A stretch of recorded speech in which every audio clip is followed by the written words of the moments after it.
ABC Sports presents high school football. Tonight's game is brought to you by patrons Buckeye Mutual Insurance, Doan Ford, WB Green Insurance, West 40 Auto Sales, People's Bank, Laborers Local 530, Davis Drug Health Mart Pharmacy, Forshee Air Pigs, Cedar Ridge Behavioral Health Solutions, Troy Blair with Dunning Motor Sales, Boyd Precision Painting, McVeigh Perkins Funeral Home, Morgan Bond Realtor with Leonard and Newland, Sioux Snowed State Farm, Farmers and Merchants Bank, Patty's Place, Chandler Funeral Home, and AMG Vanadium.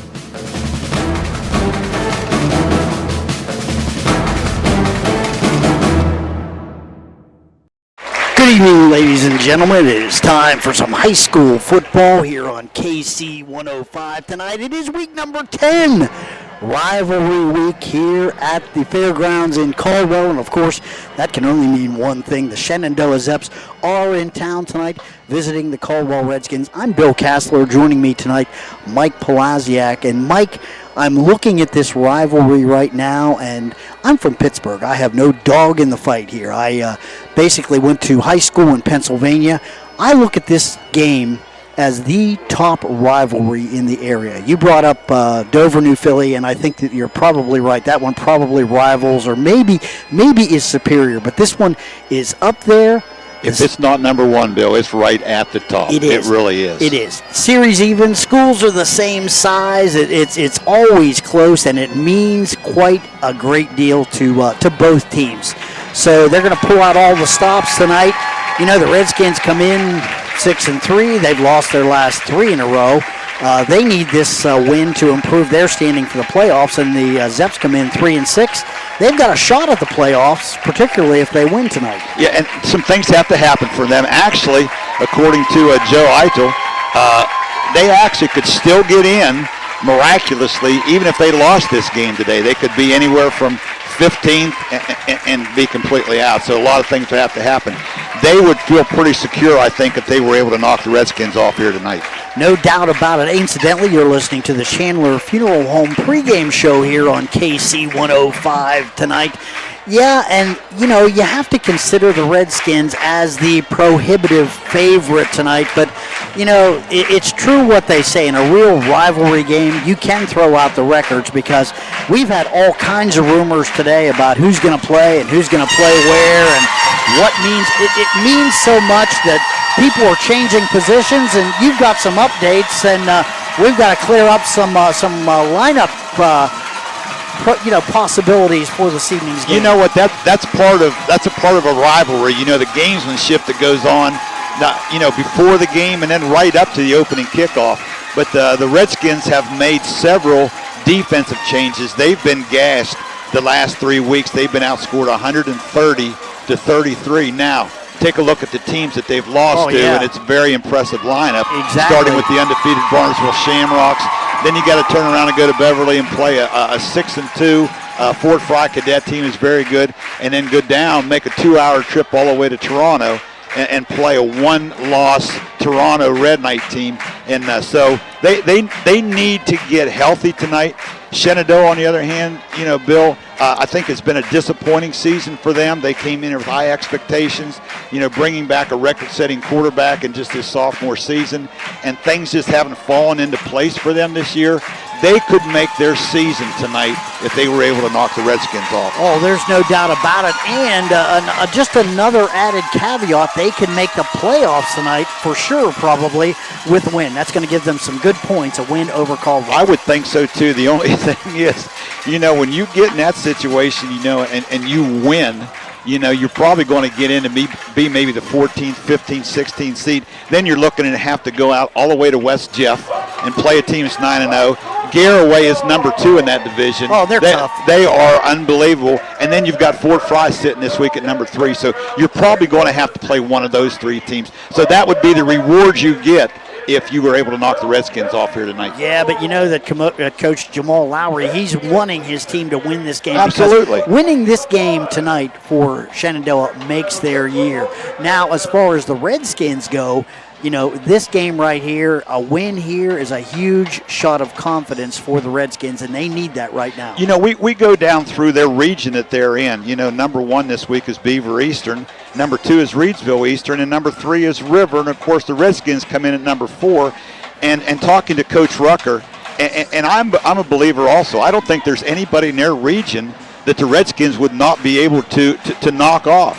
But they have to get themselves healthy tonight. They need something positive going into the playoffs, which begin next week. Yeah, and something that a lot of people may bring up as well, Toronto's Division 7. Well, they're in a different region. Yes, so exactly. it makes a huge difference here. Hey, we are getting ready now for the Doane Ford kickoff, just seconds away. And the Redskins are going to receive that opening kickoff. Shenandoah won the toss and elected to defer. Yeah, Wes Miley's the kickoff man for the Zeps. Back deep to receive. A couple of guys that we're pretty familiar with. Number 1, Dylan Wheeler. And let's see, I believe, yes, that is number 4, Hunter Petrie. And I tell you, there's a young man that's really coming to his own. He was a key factor last week at Toronto, catching both of the touchdown passes from Cale Bender. No squib kick by Miley. We are underway, and good field position for the Redskins as number 21, Jarrett Van Fossen, falls on that football. So good field position for the Redskins, and the Noble County Super Bowl is underway. Good move there by Van Fossen. The kick was along the ground. They didn't want to send it to one of the speedsters back deep, and he did the wise things. Just jumped on it, which gives, like you said, the Redskins real good field position to start this game. Cale Bender, the quarterback, is the sole man in the backfield. Trips out to the left, and Bender's got to keep it. He's got a big seam up the middle, the 50, the 45. He's drugged down there by number 11, Hunter House. That's a touchdown-saving tackle by House. What a beginning of the game there for the Redskins. I tell you, that's exactly what they needed. Something positive to happen to get this game started. Caldwell Lumber first down for the Skins. Bender once again is the single back in the backfield. We've got trips out to the left, a single receiver out to the right side. That is number 4, Hunter Petrie. And what that does, that spreads the Zep defense out wide, and that's one reason why they were able to have such a large hole to open that first snap again, and this time tried to run the same thing. Yeah, nothing doing this time. 59, Jacob Feldner, and we had a little bit of news on Jake.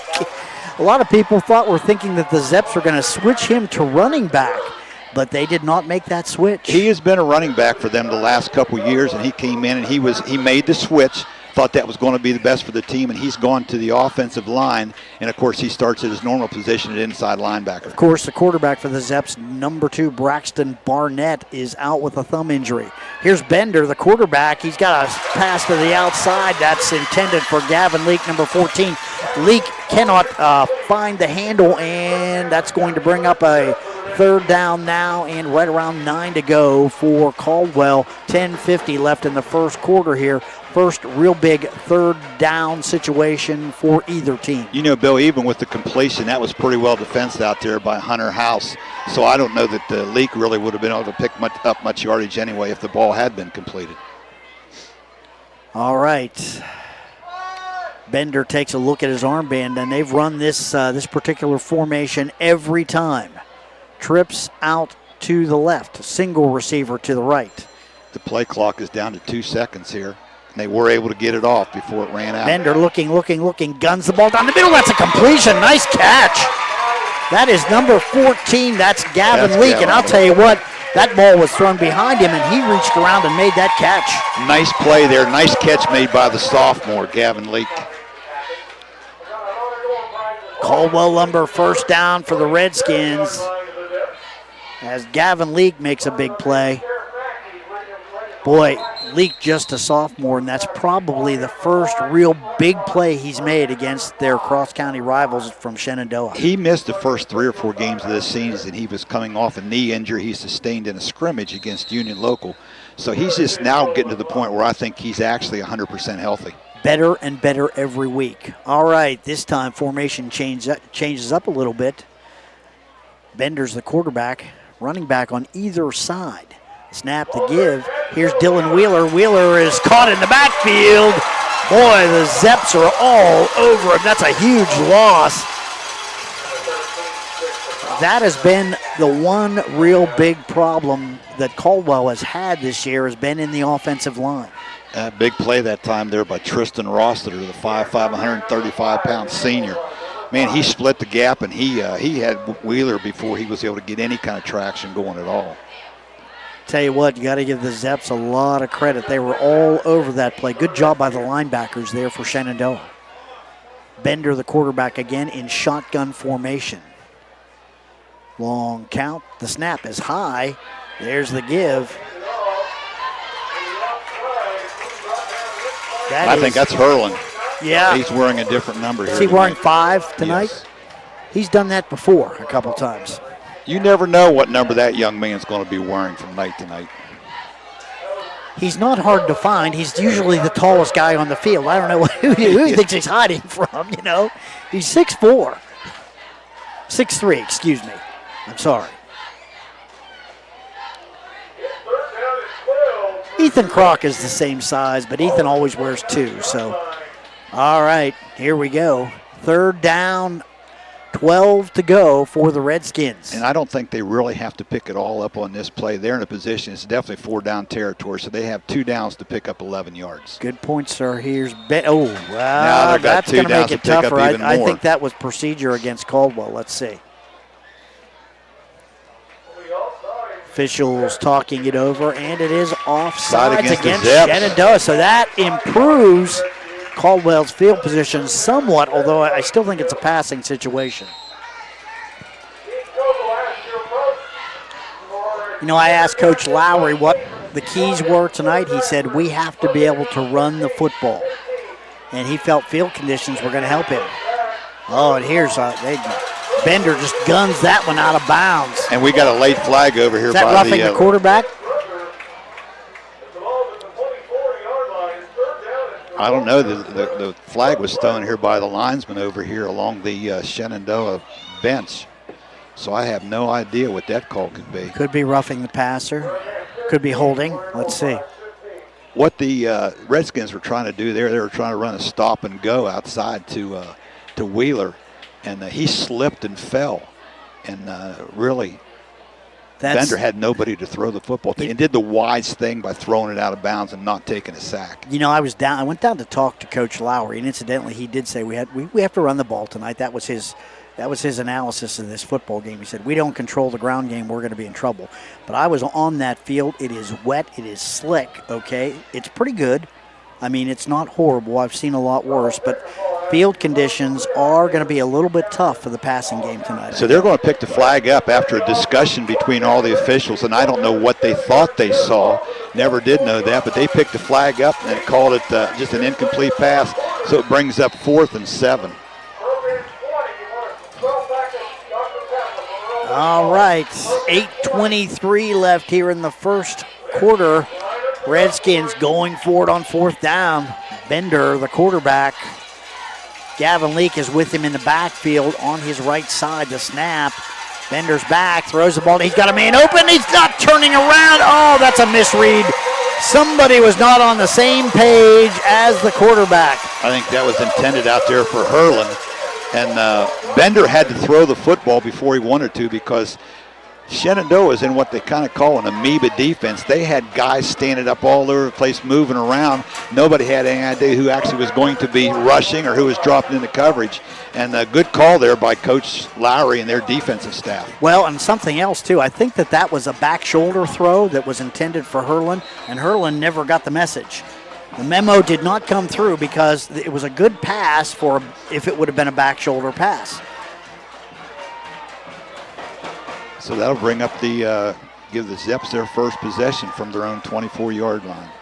All right, let's see who the quarterback is. The snap, oh yeah. And here he goes. That is number 16. That's Davin Kunkel.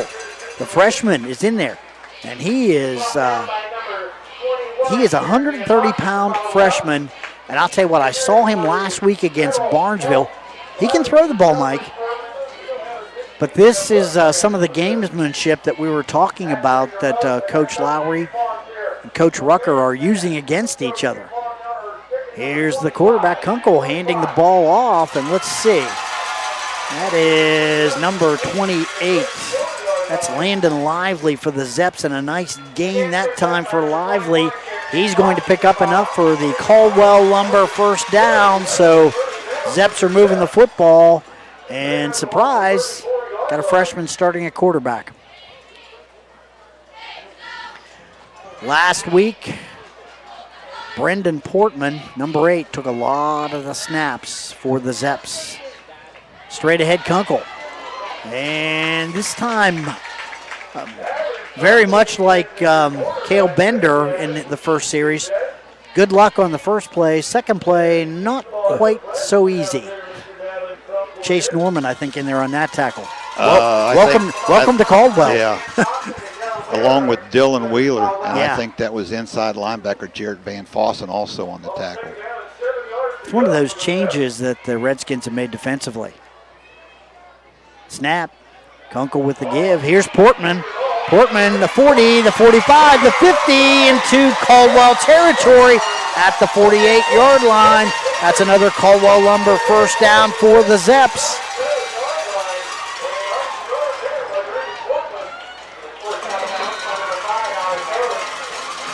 Yeah, and I'll tell you what, the timeout on the field, but did you see that? Timeout, but the Zeps were going hurry up. They were coming right up to the line. They were not wasting any time.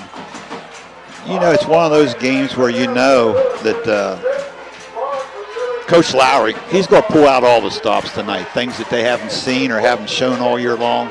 This is your big rival. You're going to pull out all the stops, and they've kind of got the Redskins right now on their heels a little bit.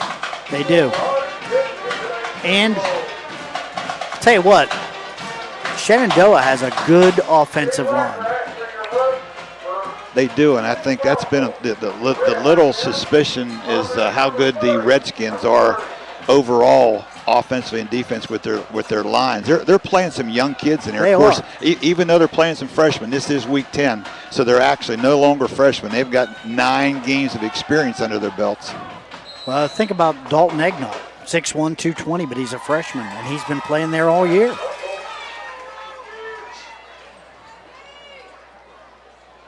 Kunkel, the quarterback. The give, that's Lively. Breaks a couple tackles, but man, he ran a country mile and he maybe made a yard. Good job by the Redskins that time to string it out. Yeah, good effort there by Lively to pick up what he did. That looked like he lost a yard. That might have been a leak in the backfield that almost got him for a 5-yard loss, but Lively able to get away from him. Second down and 11, I'll call it, for the Zeps. And again, the quarterback Kunkel, just a 5'5", 130-pound freshman. Straight ahead, the young man is fearless. He heads right down to the 45-yard line. But, boy, I'll tell you what, 130 pounds and you're running between the tackles.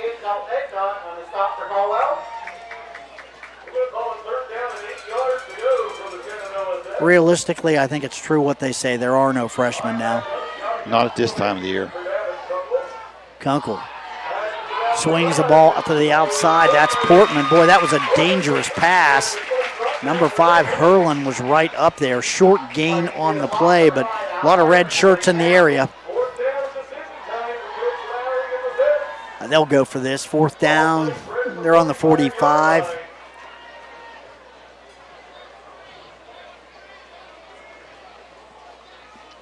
Portman, the receiver on that play, he spent a lot of time last week. I think you saw the game. Yeah. Spent a lot of time actually in the Wildcat formation, and he's a very good athlete. Kunkel, and I think Kunkel has a little bit better arm, looking for a man out there.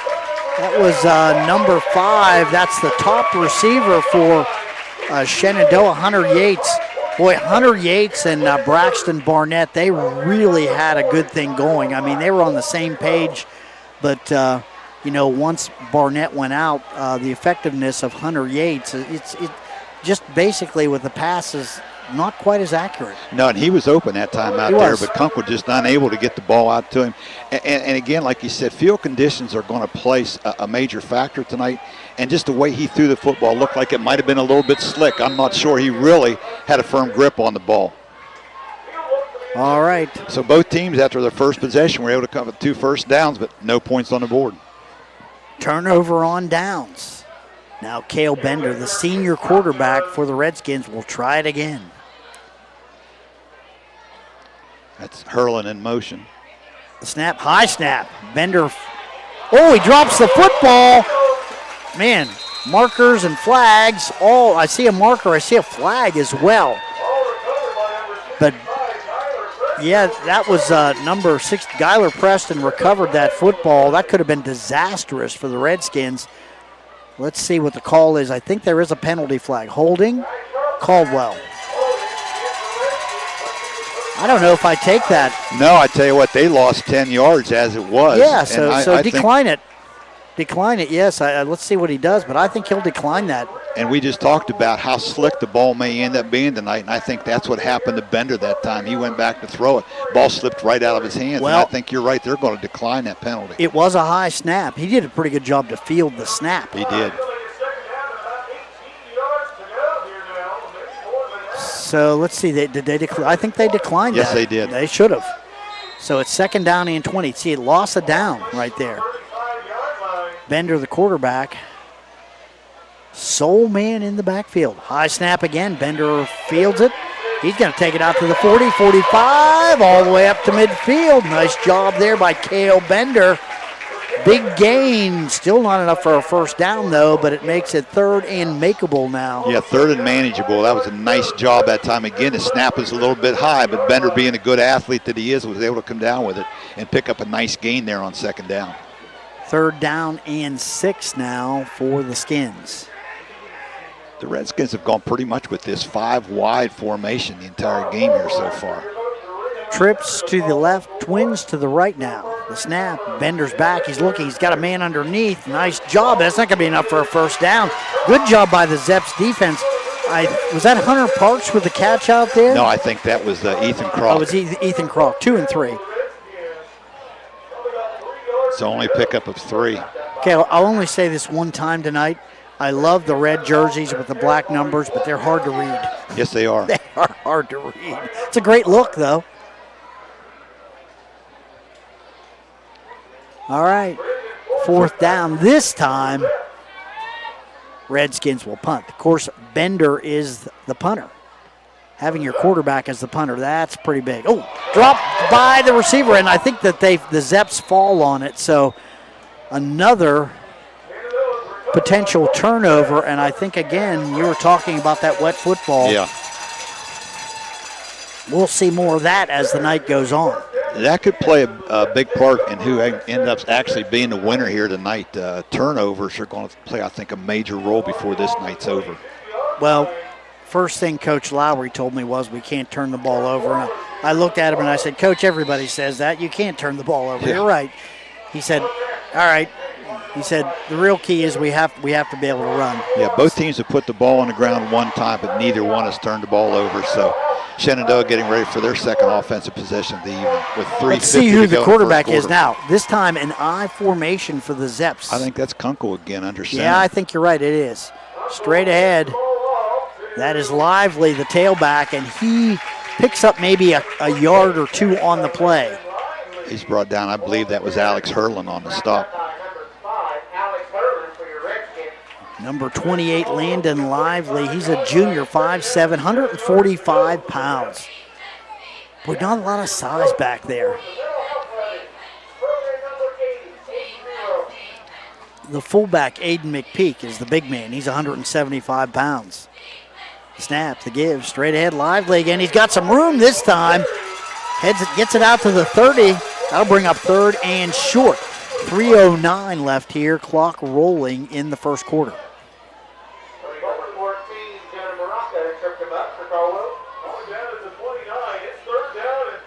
I formation again for the Zeps. Snap, the give, straight ahead. That's Lively. Oh, Awfully close. I think he's got it. Let's see where they mark it. But man, it's going to be close. It's going to depend on the spot. I think by where they got him spotted, that's a first down. Yep, Caldwell Lumber, first down for Shenandoah. So let's give the Zeps offensive line a little credit on that one. They've got some nice size across that front line offensively. They do. Quarterback straight ahead. Oh, he's met head on. And I believe that was Jace Norman. Yeah, you don't want to try that left side with 60 on there in the middle of the line. That was actually number 68, the freshman Dalton Egnott with the stop. Both those guys. Both down tackles. Both down tackles. Boy, it's right in the middle. One senior, one freshman. One. I'll tell you something. Ethan. Oh, there's another good job. Stop. Who's that? That was Kroc. That was Ethan Kroc. Shooting in from his linebacker spot. Great job by Ethan Kroc that time. That's going to bring up third down, right around 12 to go. Now, here's where the Zeps have had some problems. Without Barnett in to throw the football, they've had a lot tougher time gaining any yards through the air. Again, Kunkel, just a freshman. He's in a tough situation here tonight, but I tell you what, he stepped up and performed admirably so far to this point. How'd you like to be told at the beginning of the week you're going to be the starting quarterback? Yeah, there'll be some nervousness and some excitement, especially going against your rival. Oh, high snap! Goes over the head of the quarterback, and he can't fall on it. I think Caldwell's got the football. They do. It's going to be first and 10 for the Redskins at the 8-yard line. And that snap, number 16, Davin Kunkel, did not have a chance to field that one. That was over his head. I didn't see who recovered that football. I couldn't either. Like you said, from up here, it's hard to tell because it's really hard to read those numbers. For our listening audience, at home, the Redskins are in all red uniforms tonight with black numbers, and it's very difficult to see those from up here. First and goal for the Skins. Under the center is the quarterback, and straight ahead. I think that was Dylan Wheeler.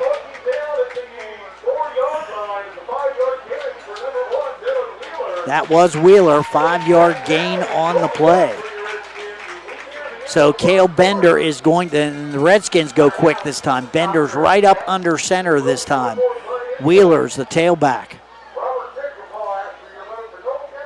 Long counts. I think they're going to say Wheeler started early. Wheeler jumped. So that's going to cost them 5. First penalty against the Redskins comes at a crucial time. Boy, that's going to take it back to the 10, so that's going to make it second down and 10 to go for a touchdown. Those are the kind of penalties that really crush a drive. 18 seconds left here in the first quarter. And that's about what's on the play clock, too. They may have to get one more play off here in the first quarter. Redskins break the huddle quickly.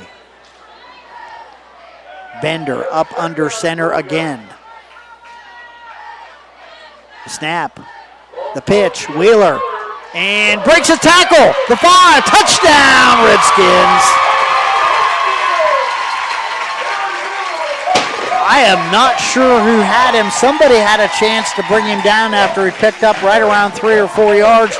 Wheeler, good drive with the legs right through the tackle, and the Redskins have 6. I'm sure he wanted to make up for that mistake he made the previous play when he was called for procedure and put the Redskins back where they were second and goal from the 9-yard line. And what an effort there by the senior. Got through 2 would-be tacklers right at the line of scrimmage and went in for the first score of the evening here on the last play of the first quarter. They're going to go for 2, Mike. They're going to go for 2. Pfeffer's not in. Bender, the quarterback, guns the ball to the outside. That's Wheeler, and he's in. Again, another good effort by Wheeler, just a little swing route. He slipped through a tackle that would have been for a loss, but was able to get in the end zone. So big 2-point conversion there for the Redskins. All right, Redskins are on the board. Score, Caldwell 8, Shenandoah nothing. Into the first quarter, we'll take a break. Leonard and Newland Real Estate Services. Are you looking for a new home or property to build your dream home on? I can help. Contact me, Morgan Bond, at 740-228-2825 or go to leonardandnewland.com and click on my name, Morgan Bond. We'll get you home. Good luck to all of the local football teams this season. Hi, I'm Crystal Reynolds for Cedar Ridge Behavioral Health Solutions. Our goal is to support health and treatment for you, and that is why we are proud to announce the opening of The Residence at Cedar Ridge, a 15-bed detoxification facility now open in Cambridge. We accept anyone in the state of Ohio and offer transportation. The Residence at Cedar Ridge will provide 24-hour care and attention based on your needs. To schedule an intake, call The Residence at Cedar Ridge, the first step to recovery. Call 855-692-7247. Welcome back to the fairgrounds in Caldwell. Redskins getting ready to kick off to the Zeps. We've changed sides of the field. Second quarter action is underway, and the Redskins have an 8-0 lead following a Shenandoah turnover, Mike. I tell you what, we just mentioned earlier that turnovers could play a key role in this game, and that's how that touchdown drive there for the Redskins was set up.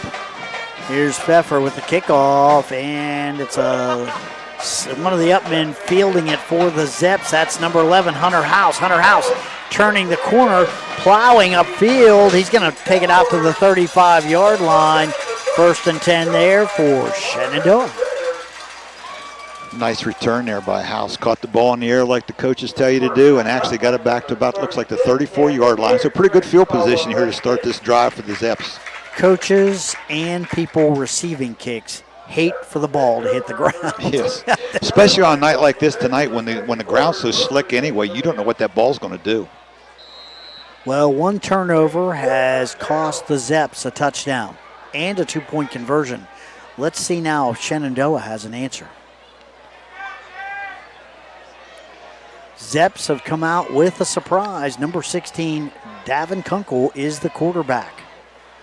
The freshman. And he stays in there. He's still the quarterback. And this is one thing you don't see much of anymore, Bill, is the quarterback up under center. Stacked eye formation, straight ahead, and whistles all over the place. Lively had the ball. Let's see. Looks like a delay of game. It's going to cost the Zeps 5. Second penalty against the Zeps tonight, both of the 5-yard variety.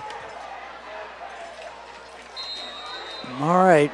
Up under center again, Davin Kunkel. The snap, the give, straight ahead. Lively's got the ball. He's got some room.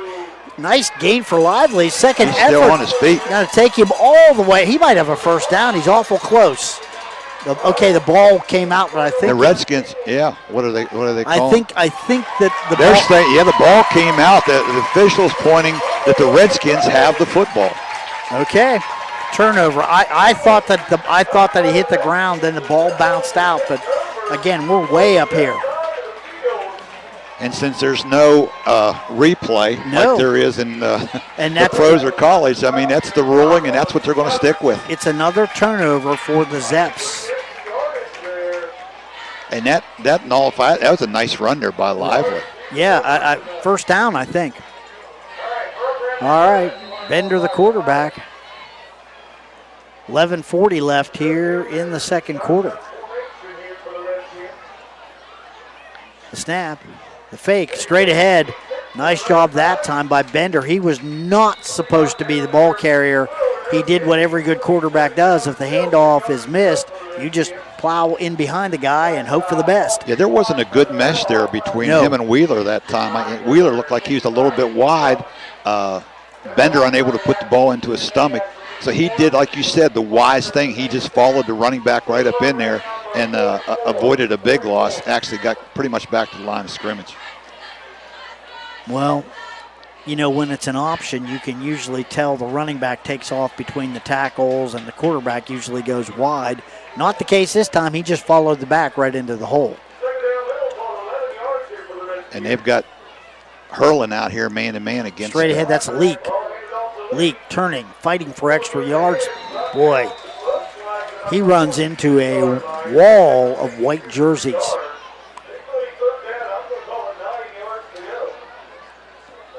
Zeps are wearing their white jerseys, white pants trimmed in green, green helmets.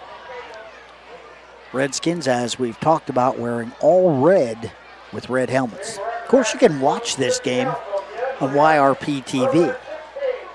And not only can you listen to Mike and I, you can see what's going on.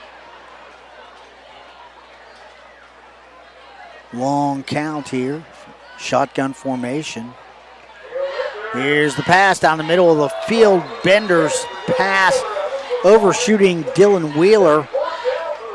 So that's going to bring up 4th down, right around 9 to go here for Caldwell.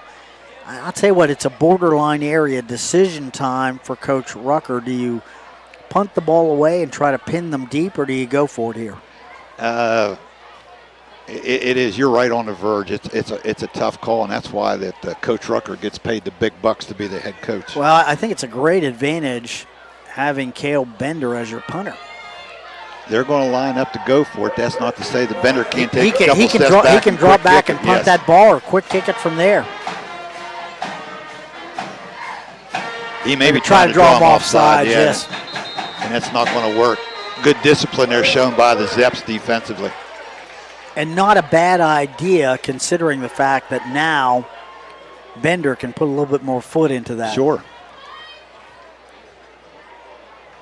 In number 8, that's Brendan Portman. They go back deep here to return the kick for the Zeps.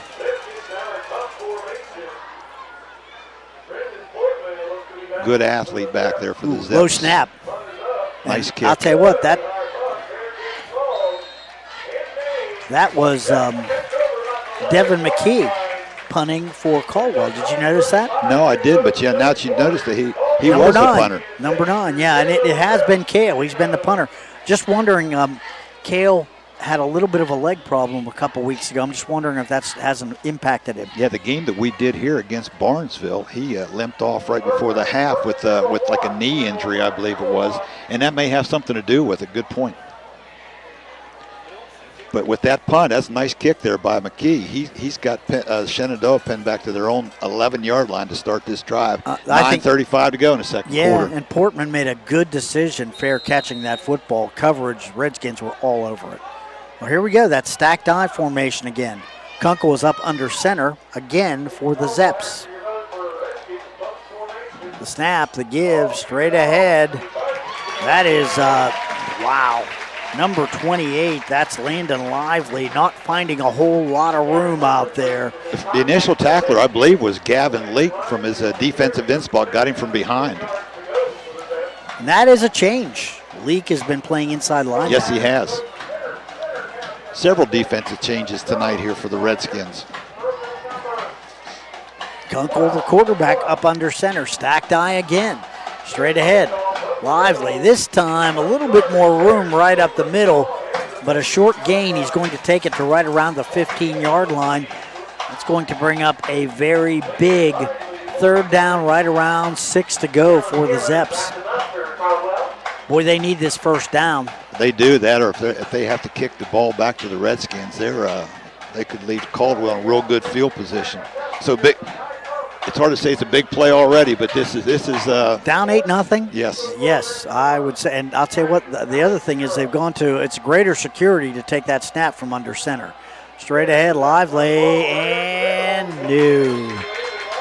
Good pursuit that time by the Redskins. Initial tackle has not been able to bring him down last 2 or 3 times, but they're a good pursuit that time by the rest of the Redskin defense. Got to give the Caldwell defensive line a lot of credit, particularly right up the middle. Not been a lot of room when the Zeps, have tried to run right up the middle. So that's Tate Duvall that goes back in punt formation for the Zeps. Duvall, good snap. Ooh, blocked. And picked up by the Redskins. Somebody got in. That's Gavin Leake, and that's a huge play right there. Looked like Duvall just bobbled it a little bit just to begin with. It wasn't a bad snap, but just couldn't field it. And I don't know, again, that could be partially because of the slick ball, but unable to get it off. Good pressure by the Redskins, and they've got another great opportunity to put one on the board. I don't even know. Leake got in there so clean that time. I'm not even sure if the bobble impacted it. I mean, he was all over the punt. All right. Big play here for the Redskins. 7:57 left here in the first half. Cale Bender, the quarterback, in shotgun formation. Gavin Leake, the man who blocked the punt, on his right side. The give to Leake. He's going to take it to the 5 and be wrestled down there by Hunter House, number 11. Good job by House. Avoided a few blocks and found the running back. Second down and goal now for the Redskins at the Shenandoah 5.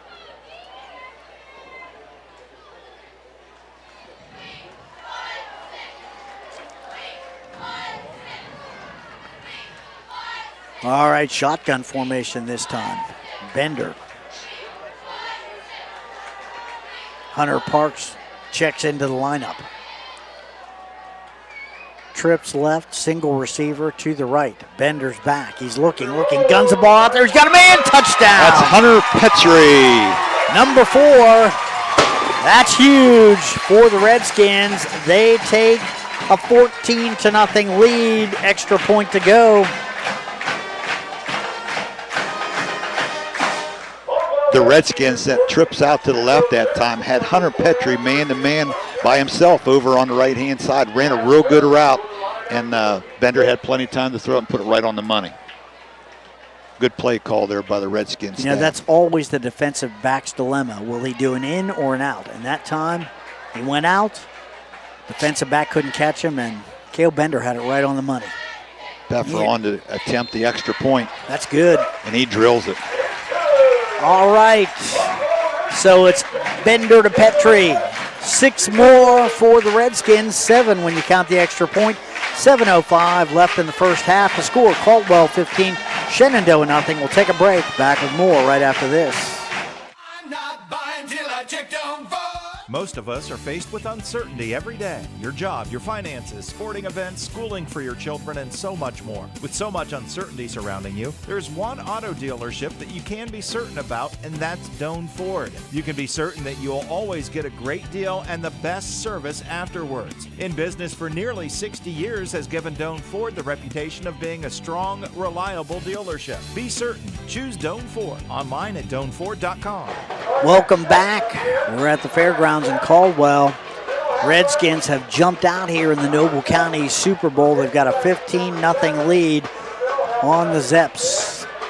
And the key so far, Bill, the Redskins have not had to drive the football for either one of their scores. One set up by a bad snap to the quarterback, a ball that was recovered about the 9-yard line, and then that last one, the block punt that gave the Redskins first and goal from the 7.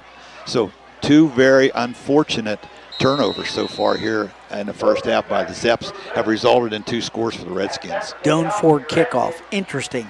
Key play defensively, key play on special teams.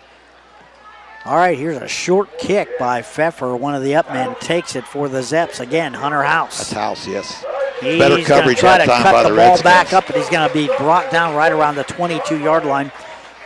I hate to say this is a real key drive this early in the game, but this is a real key drive. It is, and you can just tell by the reactions on the field right now. Momentum is definitely on the side of the Redskins.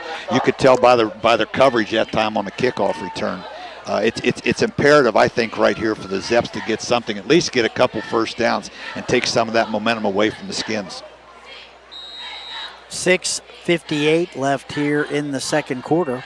15-0 Caldwell. Devin Kunkel has gone all the way at quarterback. I believe it's Davin Kunkel, excuse me. Davin. Yeah, and they've not had Portman back there any the Wildcat, which they used a lot last week against Barnesville. Trying to get him the football now. There's Portman with it, and they're all over him. He's going to lose 3. You know, and there's the difference right there. Braxton Barnett, a little bit older, a little bit more experienced, a little bit stronger football, gets the ball out there maybe a count or 2 earlier. Right. He was able to get it out there, but didn't have a whole lot of zip on the football. And again, that may have something to do with how slick that football is right now. Looking down here on the track, I think it is actually raining again a little bit right now. So tough field conditions here for the freshman. 6:20 left here in the first half. Kunkel's got the snap. The give to Lively. He tries to cut it back. And he's going to take it back out to right around the 22. So it'll be third down and 10. One of those defensive ends, Egnott. The freshman having a good game here in the first half for the Redskins. It'll be interesting to see if they can shake. And they're sending Dylan Wheeler off the field right here for this play. It must be some kind of an equipment problem, yeah. Yes. Van Fossen comes on to take his place. Van Fossen, a 5'8", 165-pound junior, has been getting a lot more playing time here the last couple of weeks for the Skins. Ooh, what do we have now? Clock starting. Kunkel is going to try it deep. Got a man out there, and that is number 5, Hunter Yates. Pretty good coverage out there that time by McKee. And again, this is what we talked about, and you don't want to compare players. Kunkel was a different player than Braxton Barnett, but Barnett and Hunter Yates, it was almost like radar. They were on the same page, and of course, Davin Kunkel does not have that kind of experience yet. Last year between Portman and Yates and Barnett, they set all kind of records over at Shenandoah. Nice kick that time by DeVauld. Got it pretty quick. Oh, nice tackle. Great play out there. Yeah, that's Lively. Yeah, great job by Lively. And Caldwell will take over 1st and 10 on their own 49-yard line. And if he doesn't make that play, Wheeler's got some green grass out there to the right side. Who knows where he could come, but Lively with a crucial special teams play there for the Zeps. Just 5:45 left here in the first half. Shenandoah cannot afford to allow the Redskins to drive this football. As we said before, the Redskins really haven't driven the ball all night. They've been very fortunate to get 2 key turnovers to set them up. First time they had the ball, they drove it and turned it over on downs. Got it deep into Shenandoah territory. Here's Bender trying a deep pass, and that's too far. Petrie was out there, and he overshot him again. Field conditions. Receivers may lose a step or two. Pretty good ball thrown that time by Bender, though. Put plenty of air underneath it. The only person that had any kind of a chance at all of getting that was Petrie. He had a step on his man. Pretty good coverage over there that time by Colt Wheeler. All right, 2nd down and 10. 5:40 left here in the first half.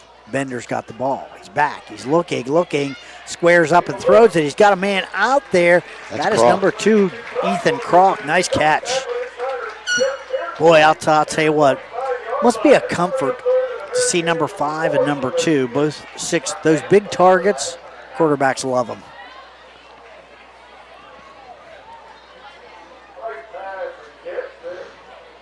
Bender so far 4 out of 9 this evening for 28 yards for the Skins through the airways. And as we've talked about, with the wet conditions, not the ideal night to throw the football. No, it really isn't. All right, Bender in the shotgun formation. Snap. Bender's big, drops the football! And there's a scramble for it. I'm not sure who got it.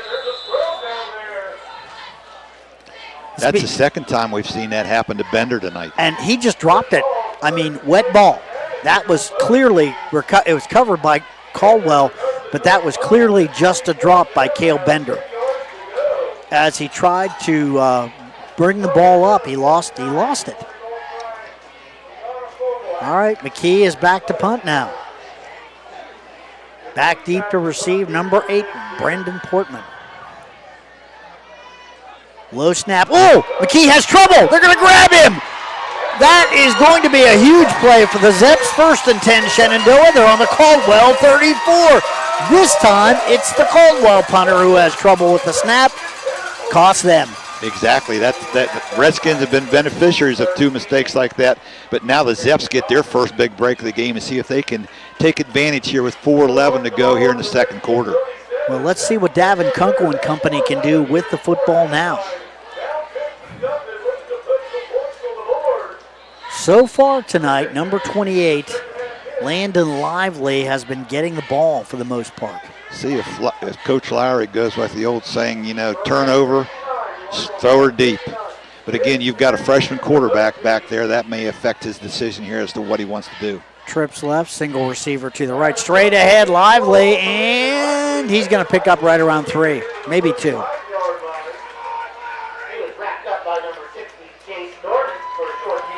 Quick hitter, and it almost fooled the Redskins. Somebody got a hand on a shoulder pad. I think it was 14 Leak.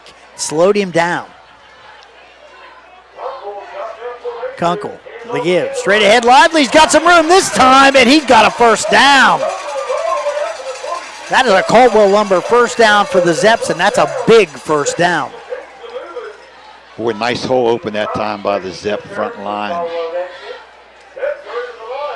Kunkel in the shotgun formation again. The give, Lively, and this time, boy, that was Chase. That was Chase Norman. Yeah. Along with Eggnott and I believe Gavin Lake. Yeah, I don't know too many worse feelings as a running back than getting the handoff and looking up and seeing 3 red jerseys right in front of you when you're wearing white. That's just not good. This time. The handoff, I think that was Kunkel. Kunkel on the keeper, yeah. Yeah, that was kind of the quarterback option, read option there. Guyler Preston and Eggnott again in on the tackle for the Redskins. They're not having much luck right up the middle. Like I said, I think you stick to the outside, maybe off tackle. Kunkel, the quarterback, is back looking. He's going to gun the ball down the field. Catch and a touchdown! Boy, McKee is saying he pushed off, but the officials aren't buying it. They're not buying it. And I'm not sure McKee doesn't have a little bit of a beef, but no call. I think he has a beef, but I don't know if it was that flagrant. Yes. I think that Miley did a pretty good job of just giving him enough of a bump that he got away with it. Good throw that time by Kunkel. How many the Zeps are going to line up to go for 2. Yeah, 2:35 left here. It's a big touchdown. This is a big extra point. The give straight ahead, Lively. Ooh, he is not going to find any room. So it'll remain a 2-possession game here for the lead for the Redskins. 2:35 left here in the first half. The score, Caldwell 15, Shenandoah 6. We'll take a break. Back with more right after this. Davis Drug offers a personal commitment to their customers and community. Their services include home infusion therapy and vaccinations for flu, pneumonia, and shingles. For home care, they have lift chairs, hospital beds, walkers, and wheelchairs. And that's not all. Davis Drug carries home nursing supplies, diabetic shoes, respiratory equipment, and a full line of vitamins and over-the-counter products. Davis Drug, located at 109 West Street in Caldwell, caring for you and about you. Go online to mydavisdrug.com to find out more. We're back at the fairgrounds in Caldwell, Ohio. Zeps are on the board. I'll tell you what, we got a football game, Mike. We do. I tell you, we've had 3 scores here tonight, and all 3 scores have been set up by, I think, the field conditions, the slickness of the ball. Yes, it has played into it.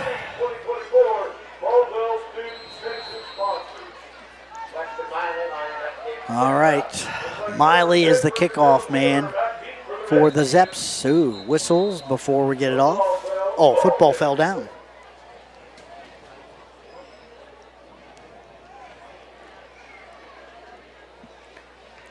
Put it back on the tee.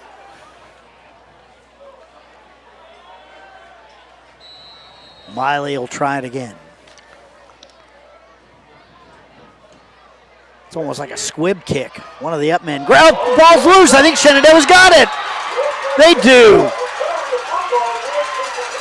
Boy, I don't think it was intentional, but it ended up being an onside kick, basically. It did. It was a very well executed. They definitely wanted the shorter kick. They didn't want to go deep to some of the the speed merchants from the Redskins deep, and Gavin Leake unable to come up with it, and a big recovery there by the Zep kickoff team. Again, it took a funny bounce, and I think he went down just a count early, and I think it hit him in the shoulder pad. So 2:33 left here in the first half. Zeps with another opportunity. A score here really tightens up the game. Kunkel, the quarterback, in shotgun. Lively straight ahead, and that Croc was in there. That was Leake. Gavin Leake. Yeah, and Leake was the one who fumbled the ball. Boy, he trying was to make up for it on that play there. No gain on the play. 2:15. Clock rolling down towards 2 minutes now. Shotgun formation. Kunkel. The snap. Back. Out to the outside. That's Miley. Miley makes one man miss, and that's the one where you make the guy miss, but he's holding on to your ankle. And the Caldwell defense came up to help. I think that was number 12. That was Jonah Morocco with the tackle.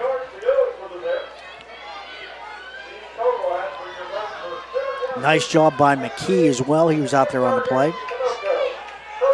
Only 1:35 to go here in the second quarter for the Zeps. 3rd and 9 now. Clock rolling, 1:25. Kunkel looking, guns it to the inside. That's a nice catch. I think he's got enough for a first down. Let's see. That was number 5. That was Hunter Yates. Pass was a little low, but Yates, scooped that up off the ground. No signal as to whether or not it's a first down. Let's see, the officials, it's got to be a first down, I think. And that's a timeout taken by Shenandoah. Shenandoah timeout? Are they saying 4th down? I think they're marking it as 4th downs. I think you're right. I think he's short.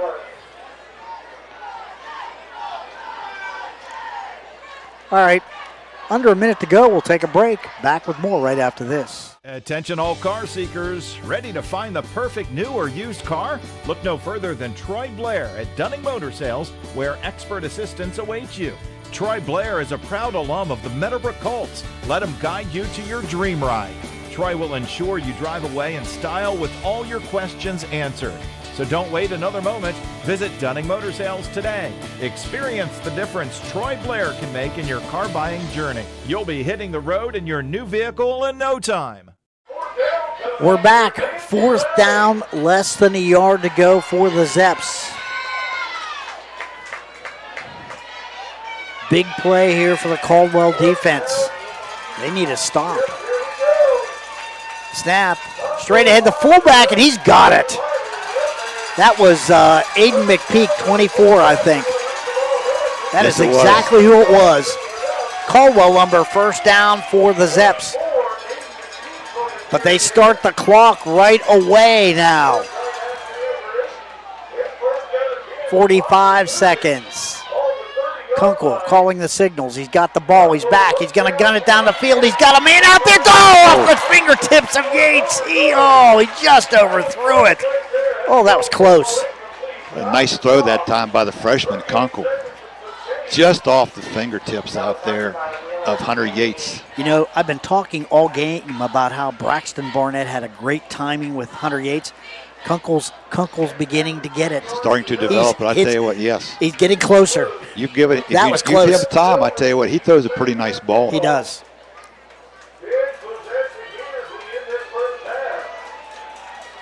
.38 seconds left now. Clock stopped with that incomplete pass. Kunkel, the quarterback, back looking, guns the ball inside.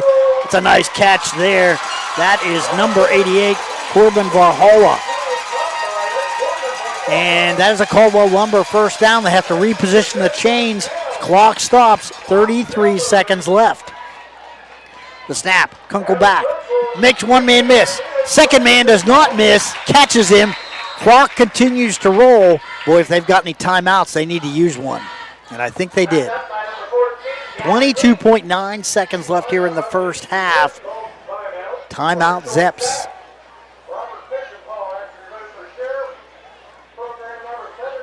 Well, let's see. Second down now, 10 yards to go. Zeps are at the 20-yard line. This is an opportunity Coach Lowry does not want to waste, Mike. No, they got a break with the recover the onside kick.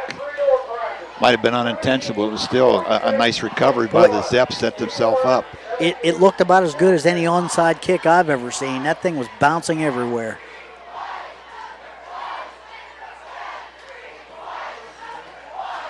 So what are you telling your kids on the sidelines if you're Coach Lowry? Somebody needs to step up and make a play. I think they've got to throw, too.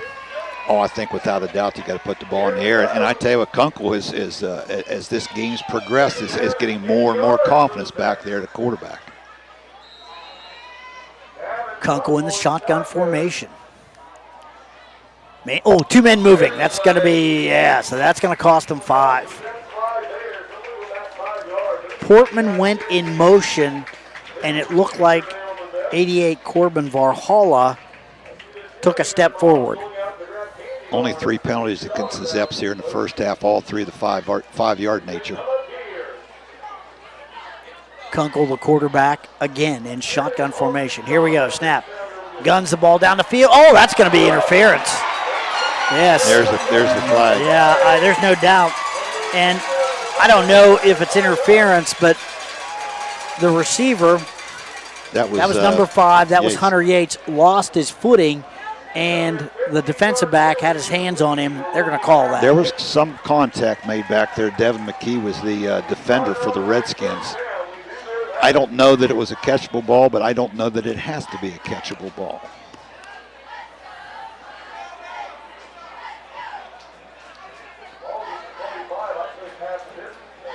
Let's see what that does now. So they're going to move the ball from the 25 and place it at the 15, 12-yard line. Yeah, half the distance. Distance of the goal. Is that enough for a first down? No, it actually brings up 3rd and about 3. Second.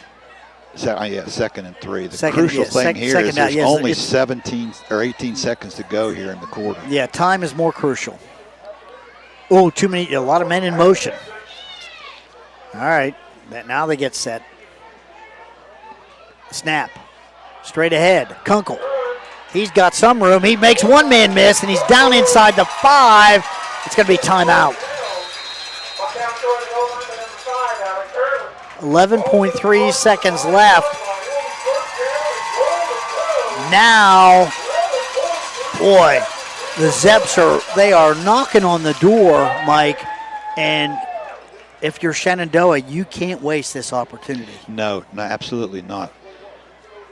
It's interesting, the scoreboard says that the Zeps have 1 timeout left. For some reason, I thought they took one earlier in the game that maybe wasn't marked off, so I'm sure that Coach Lowry is checking with the officials just to make sure right now of how many timeouts he does have, because that will be crucial in what he decides to do here with this play call. If they do have the 1 timeout left, they can afford to run the football here on first down. If not, they're probably going to have to put the football up in the air. A lot more options if you have that timeout. I'll tell you what, I'm not sure that was a designed run. I think he got pressured and took off. The freshman really has grown up as this game has gone on. I'm impressed with him.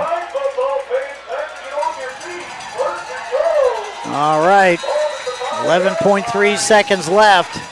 1st and goal. Here we go. They may have 2 plays here if they throw on the first one. And now a timeout called by the Redskins.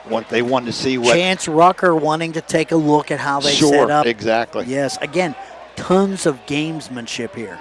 And that's what you'd expect in this situation.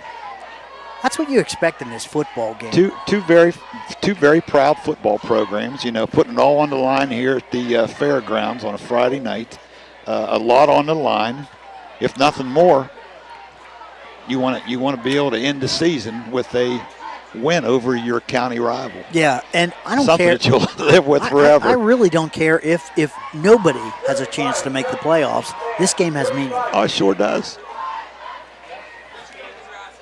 Again, One of the top rivalries in the Eastern District, I would say. Without a doubt. And you're right. You know, you have to hear about it from your neighbors all year long. And trust me, they do. Yeah, they do. All right, 11.3 seconds left. Kunkel, the quarterback, with a snap. He guns the ball to the corner, and nothing doing. Portman was out there, but it was overthrown. So now 8.1 seconds left. You could throw once and maybe squeeze one more play in. That would be it, yes. Of course, again, with that one timeout left, if they want to throw a run in right here, they have the ability to do so because they can run it and still call timeout and get one more play off. All right, Kunkel looking over to the sidelines, not using that timeout if they have it. 8.1 seconds left. Kunkel, the quarterback, rolling, looking, guns the ball out there, and the receiver falls down. That was McKee, no call this time. 2.9 seconds left, and we said, hey, look, maybe like 2 plays, they're going to get 3 out of it. You know, if they have a timeout, they're using it now, and they're not. So they're just signaling a play in. And the other thing is to keep in mind here that Zeps do receive the second half kickoff, so they could go double duty right here if they can get a score and come out with the opening kickoff in the second half. Kunkel, the quarterback, looking back again, the snap, looking, guns the ball to the middle, he's got it! Touchdown, Zeps! They're calling it incomplete. Oh, my goodness. Oh, I don't know if we've got that on replay. I'd like to see that. Here we go, Mike. Let's take a look at this. Oh, he turned his back. It's a little bit hard to see, but wow. Try it again. Here we go. One more time. The snap. Oh, boy. Hard to see it from really this angle. Is. It sure looked like that and was a good it looked catch like a good catch, but but nothing doing, and that is going to be the That's an ending. huge. What an ending to the first half. I'm not even sure who the receiver was. Well, we've got a lot of ground to cover here, partner. The score at the half, it is Caldwell 15, Shenandoah 6. We're going to take a break, check in with the O&N, probably listen to a few messages, then we'll be back with a look at some of the stats and all that happening right after this. Discover, this is Danny. Hi, it's Jen Coolidge. I just want to thank you for making me feel so special. I earned cash back on debit for my dinner party groceries. That's great. But with Discover Cashback Debit, we give everyone cash back on everyday purchases. Anything else I can help you with? Are you hungry? 'Cause everyone left after the asparagus sorbet. Introducing Discover Cashback Debit, a checking account with cash back. It pays to Discover. Eligibility and terms at discover.com/cashbackdebit. Discover Bank, member FDIC. We're going abroad for the first time in years. To Spain. So we started using Babbel. And started learning Spanish fast. With Babbel, you can start having conversations in another language in just 3 weeks. ¿Cómo te llamas? ¿Cómo te llamas? When you learn a language, you want to actually use it. Babbel is designed with that goal in mind.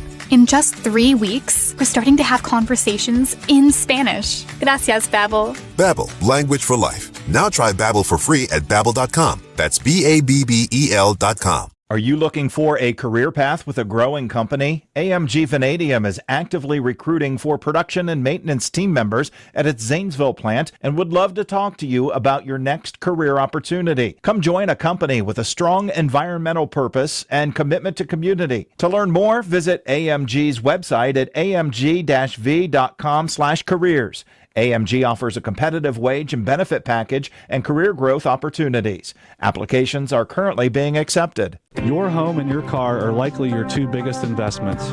Protecting them from unexpected damage is a prime concern to WB Green Insurance.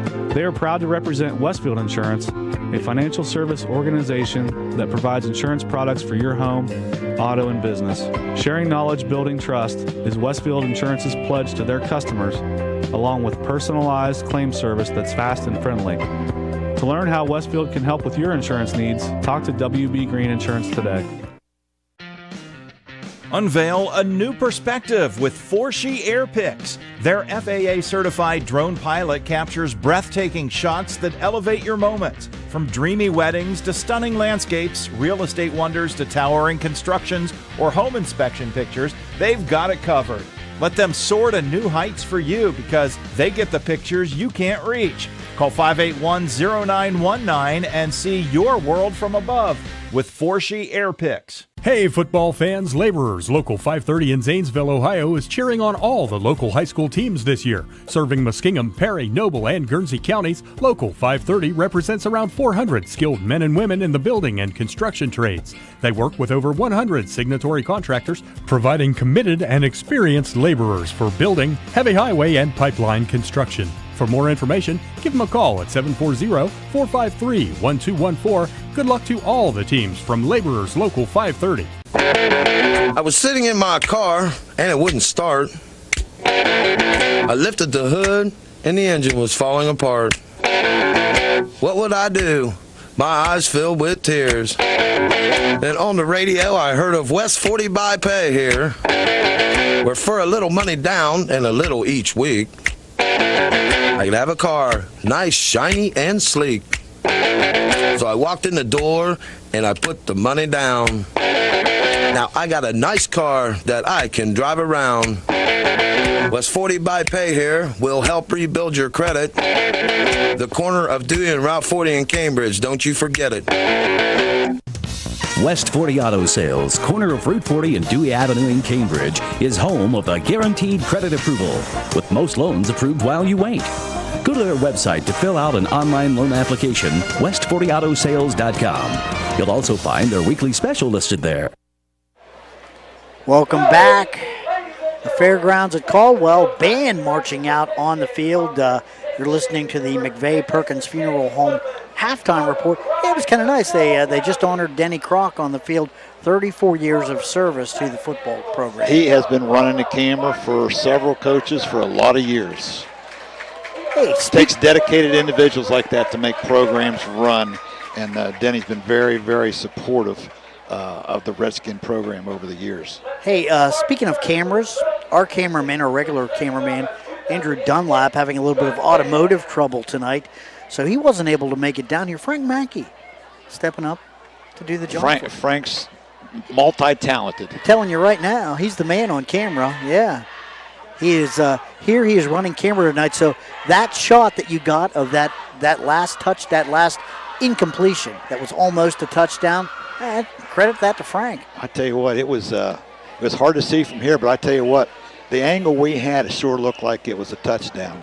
It did, and of course, if the officials are right there on top of the play, they've got a little better look than we did. And we got screened too. Yes, because the ball went into his arms, and then he kind of crossed behind a player and an official, and we couldn't really quite see it. So it may have popped out. The receiver really didn't complain very much about the incomplete calls, which leads you to believe that the officials were on top of it and made the correct call. Now, it makes a huge difference, but let's give Davin Kunkel a lot of credit there because he had the ball on the money. He did. Put it right exactly where it did. I tell you what, that young man, as that first half went on, really improved and started playing with a lot of confidence there towards the end of the second quarter. So it'll be interesting to see. Just, real quick, looking at some quick stats. The Shenandoah Zeps actually have got more yardage, almost twice as much yardage as what the Redskins in the first half. 134 total yards, only 76 for the homestanding Redskins. The Redskins were aided by 2 mistakes by the Zeps, or who knows where this game would have been. While turnovers and special teams play have played a huge part in all of this tonight. And we thought it would because of the field conditions. Again, we've had a little bit of a light drizzle on and off, but with all the rain we've had here the last couple of days, the field is slick. And the quarterback, Cale Bender, 4-year start or 3-year starter for the Redskins, who holds a lot of their records, having a difficult time. He's let the ball slip through his hands on pass attempts at least twice tonight. Well, his receivers have had a tough time. And one time he was in the pocket and just simply was trying to bring the ball up, dropped it. Yes, yeah. It was a clean drop. Nobody got his arm. Nobody got his hand. He just dropped the football.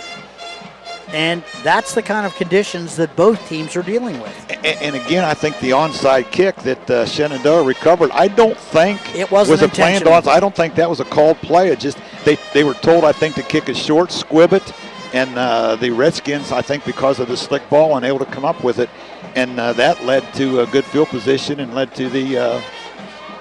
Yeah, and I don't think that the kicker got it square, and the kicker is number 3, Wes Miley. I don't think he hit it square. I think he hit it a lot higher than he wanted to, and it took kind of an onside kick bounce. In other words, it rolled, and then it bounced high and then came down again, and it really was, at that point, it was number 14, Gavin Leake, who was trying to field that kick. I wouldn't have wanted to bend Gavin Leake. Oh, no. It was he did what he was supposed to. He was not unable to come up with it. Yeah, and he made a great play early in that drive, but Zeps then took it all the way down the field, all the way down to right around the 5-yard line, and that last play, clock ran out, but boy, number 16, Davin Kunkel, was right on the money to his receiver, and somebody knocked it out of the receiver's hands, or he dropped it. We're not sure what, but it was close. If you watch a lot of pro football, a lot of college football, you've seen a lot of bad clock management at the end of halves so far through the early part of this season. You got to give Coach Lowry and his staff and the quarterback Kunkel a lot of credit right there at the end of the game. And he's just a freshman. They milked everything they possibly could out of that last drive, and I thought they executed extremely well, and just so close to that ending touchdown on the last play of the half. Well, 5:23 left here, halftime activities. You're listening to the Caldwell band. They're doing a great job out there. Actually, looks like a combination. Maybe that. I think they got the alumni too. Well, I think that's maybe Shenandoah's band out there with them. I think they put the two bands together. Take a look here. I believe so. Yeah, let's see if I can get an eye on that. Oh, it is the Shenandoah band. Look there, the kicker, number 81, Savannah Irvin, is she's in one of the lines for the Zeps. That is her. So you're right on it, partner. My dad was a band director, so I do know a little bit about instruments and the band. You even scouted the bands I tonight. did, yeah. I'm impressed with the whole thing. All right. I have too much time on my hands, Bill.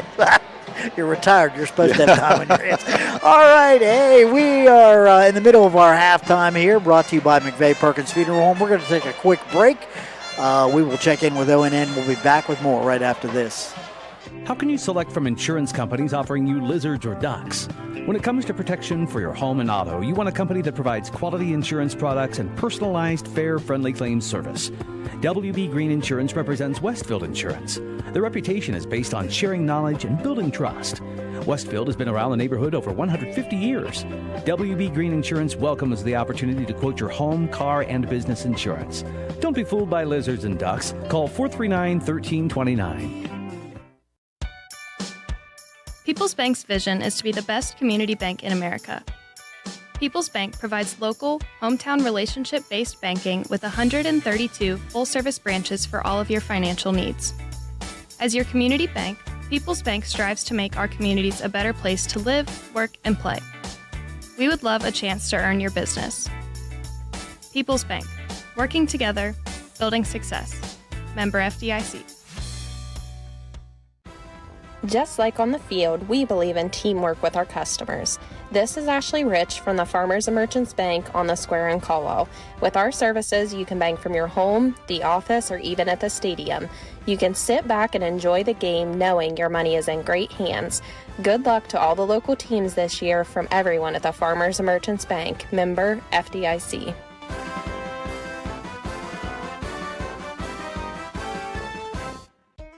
Everyone's looking for an encouraging sign in today's economy. The fact is, you'll find one right here in Caldwell at State Farm Sue Snowd's office. Because State Farm agents like Sue have been here helping people protect the things that matter most. That's why more people trust State Farm, and they consider that a very good sign.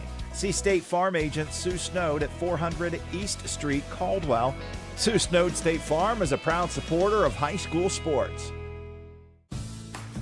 Celebrating a decade of deliciousness, Patty's Place has been serving home-style cooked meals since 2013. Indulge in their homemade pies daily and enjoy breakfast served all day long. They're open 7 a.m. to 8 p.m. Monday through Saturday and 7 a.m. to 2 p.m. on Sundays. Don't forget to check out their Facebook page for daily specials, conveniently located between Bell Valley and Caldwell on State Route 821.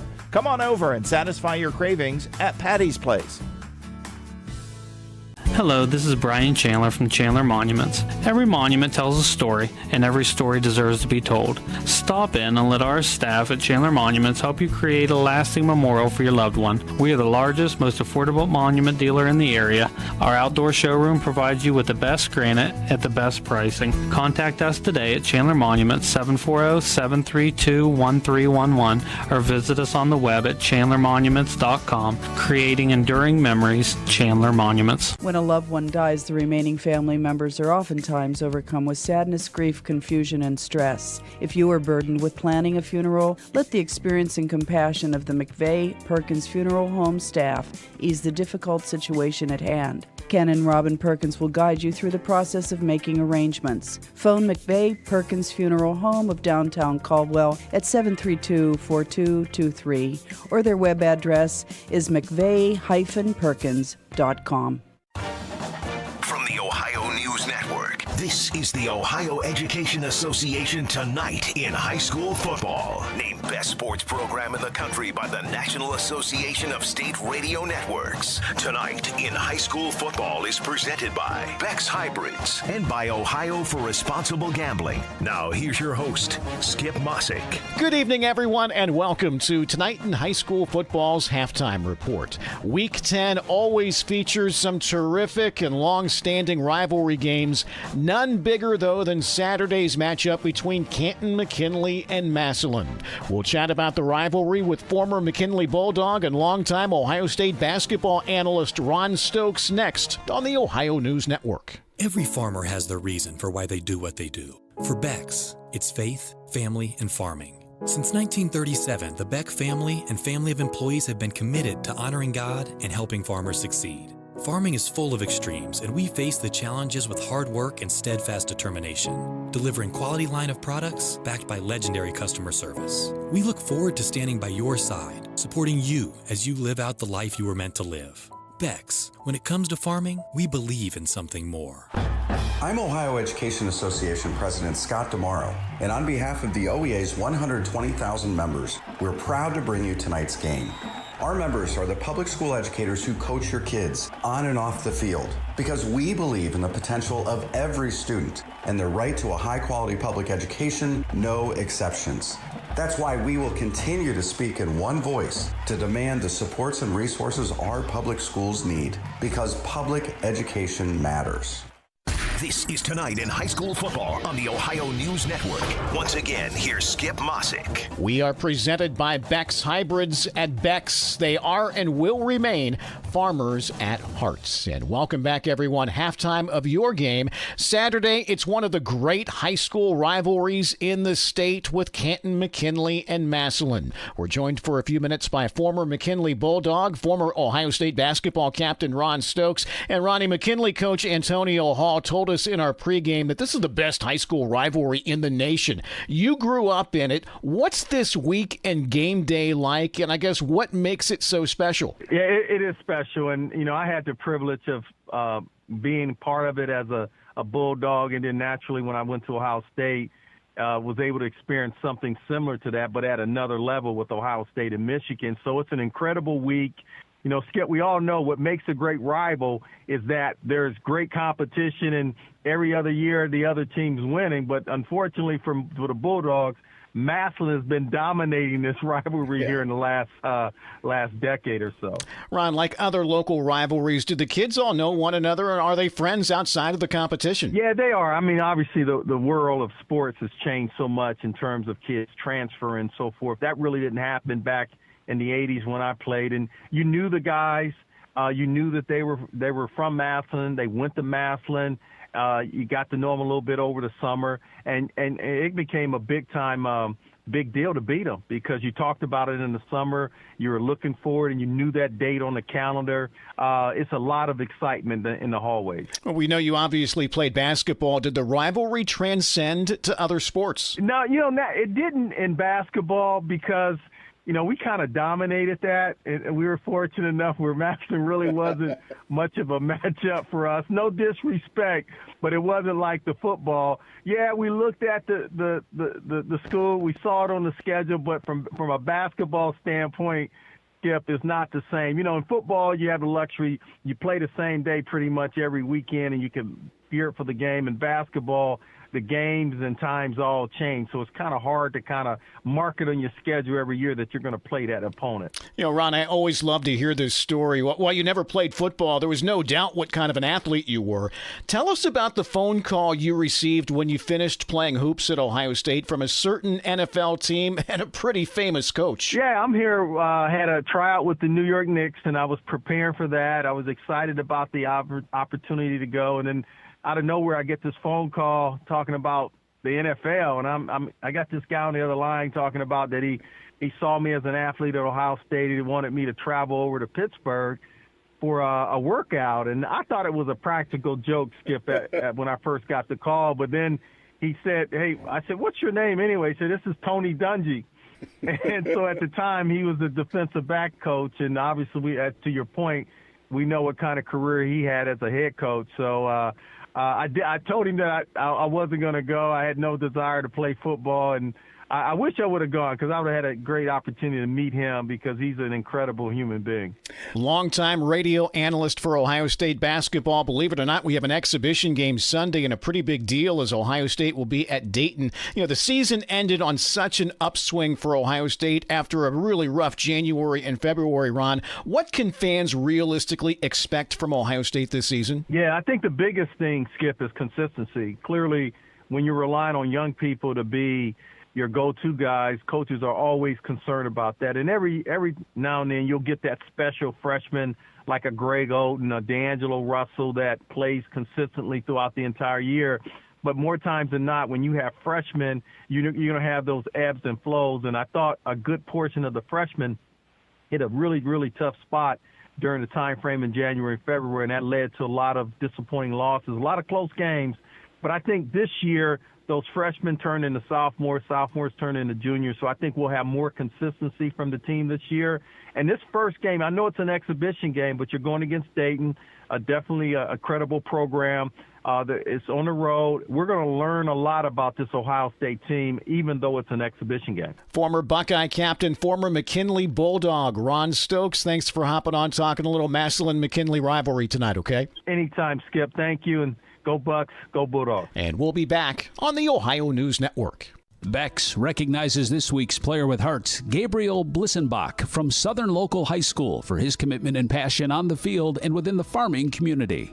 Everything any high school boy could ask for being on a football team, that's for sure. The thrills, the crowd at night.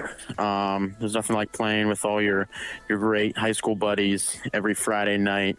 And the bond you build with them. Gabriel's love for football is matched by his commitment to his community, like his Eagle Scout project, where he built a 2,400 square foot park and picnic area. Definitely a lot of hours to get that done for sure, but it turned out amazing. It's attraction, and it definitely cleaned up the area. That dedication shows through in his work at the farm. Agriculture has always been something really special to me. It's always been huge. It's in every aspect of my life. I get to do all kinds of things. I get to mow the hay, I get to rake the hay, I get to bale the hay. At Bex, we are and will remain farmers at heart. This is ONN.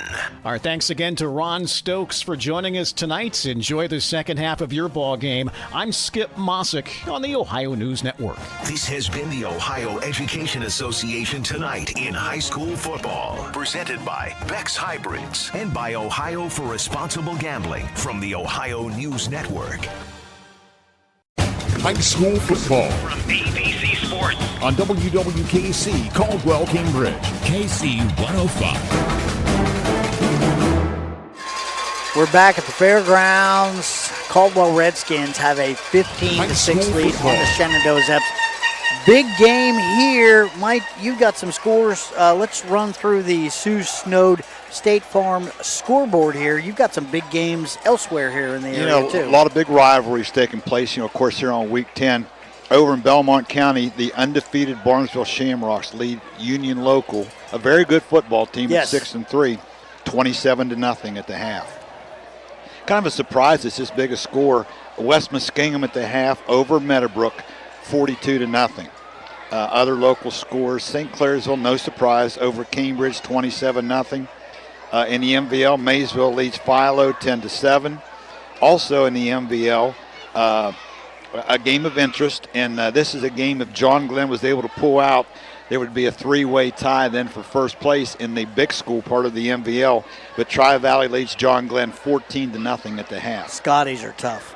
Another game of interest, Fort Fry, very good football team down Beverly, is only leading Waterford 3-0. Boy, that's another rivalry game we forgot. Yep. That's a good rivalry. It is a very good rivalry. Right across, you could almost hit each school with a stone. Exactly. That's how close they are. Sure.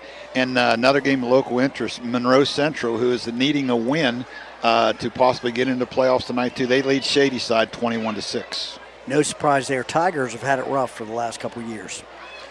All right here we are at 15-6, approaching a halftime. Now you got some stats here, real quick. Why don't you run through what we've got so far? And before I get to the stats, I could give a shout out to my neighbor back home, Joe Archer. I was trying to get a hold of the ladies that were selling the candy bars, couldn't get their attention, and Joe slipped me a candy bar, which will get me through the second half. So much appreciation to him.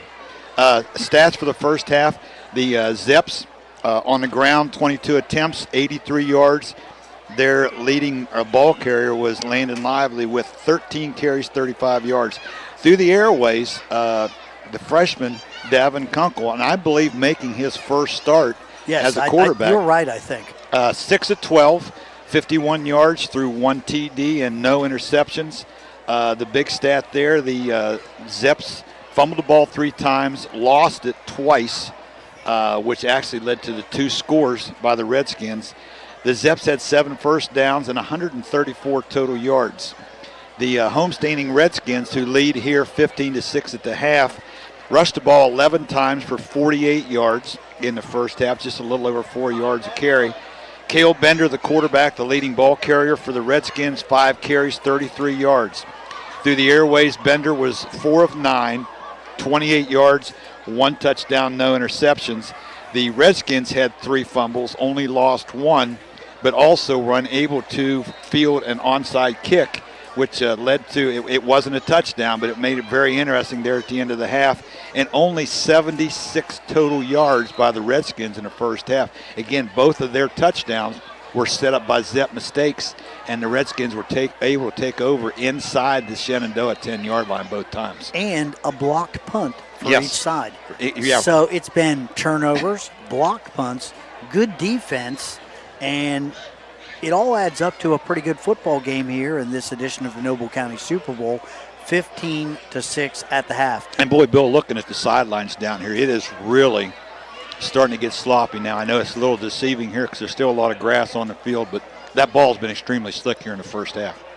Hey, we want to thank our sponsors here just before second half kickoff: Patty's Place, Doan Ford, People's Bank, West 40 Auto Sales, McVeigh Perkins Funeral Home, Davis Drugs, Forshee Airpix LLC, Chandler Funeral Home, Troy Blair with Dunning Motor Sales, Patrons Buckeye Mutual Insurance, Laborers Local 530, WB Green Insurance, Farmers and Merchants Bank, Sue Snowd State Farm, Boyd Precision Painting, Cedar Ridge Behavioral Health, Morgan Bond Realtor, Leonard and Newland, and AMG Vanadium. Without these sponsors, we could not be here tonight, and we have an outstanding football game. And this is kind of what we expected to. I think the records are a little deceiving. I think the Zeps are a little bit better than what their record of 3-6 shows. They've, I know the loss of Mr. Barnett it was very tough on them early on. And they've lost to some good teams. Rootstown, I believe, was one of the top teams in their region. They lost to them in a very respectable 33-26 game earlier in the year on the road. Close loss to Waterford. Close loss to Waterford. So it's and the Redskins, on the other hand, they have 6 wins, but against teams you would expect them to beat. The 3 top teams on their schedule, they were kind of manhandled the last 3 weeks. So very interesting football game, and this is, again, with a rivalry game, this is exactly what you want. This could be a huge boost of confidence for whoever wins this game tonight. Absolutely, yes. And it's still up in the air. No, yeah, it is still up. I'll tell you what, if that had been a catch down here right before the half by the Zeps, this might be one of the best Super Bowls ever. It may end up being that, but right now it's 15-6 Redskins, and turnovers, special teams play have really been key here in this football game. And again, the Redskins have 15 points on the board, but they only have 2 first downs in the first half. Again, both of those touchdowns were set up by Zep mistakes. So if the Zeps can get that under control, they've actually had a little better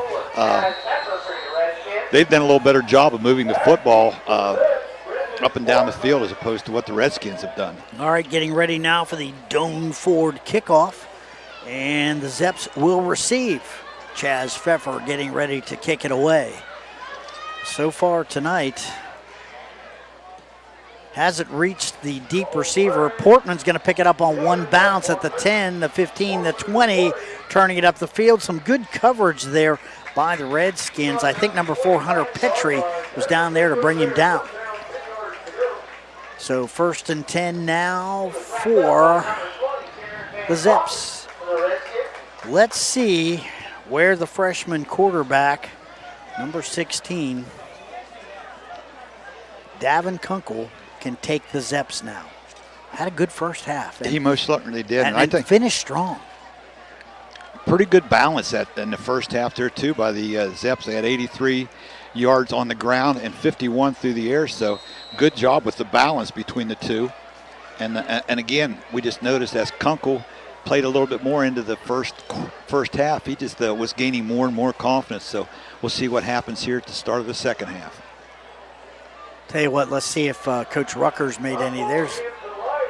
That's Lively with the football. He's going to take it out, pick up maybe 2 or 3 yards on the play. Good pursuit that time by the Redskins defense. Make it a gain of 1. Maybe 2. 2nd and 8. 14 carries, 37 yards for the junior Landon Lively here tonight. Had a couple of nice runs. The snap, the give again. Lively again. He's going to turn it up the inside. Nice run. Out over the 30, up close to the 35. Let's see if he's got, let's see if he's got made the line to gain. Let's see. He's close. They're going to call the first down. Caldwell Lumber first down for the Zeps. They continue to be very effective moving the football. Good job that time by Lively. He broke an initial tackle there at the line of scrimmage and was able to pick up the first down. Here's McPeak. Oh, that's Lively. That's Lively again, yes.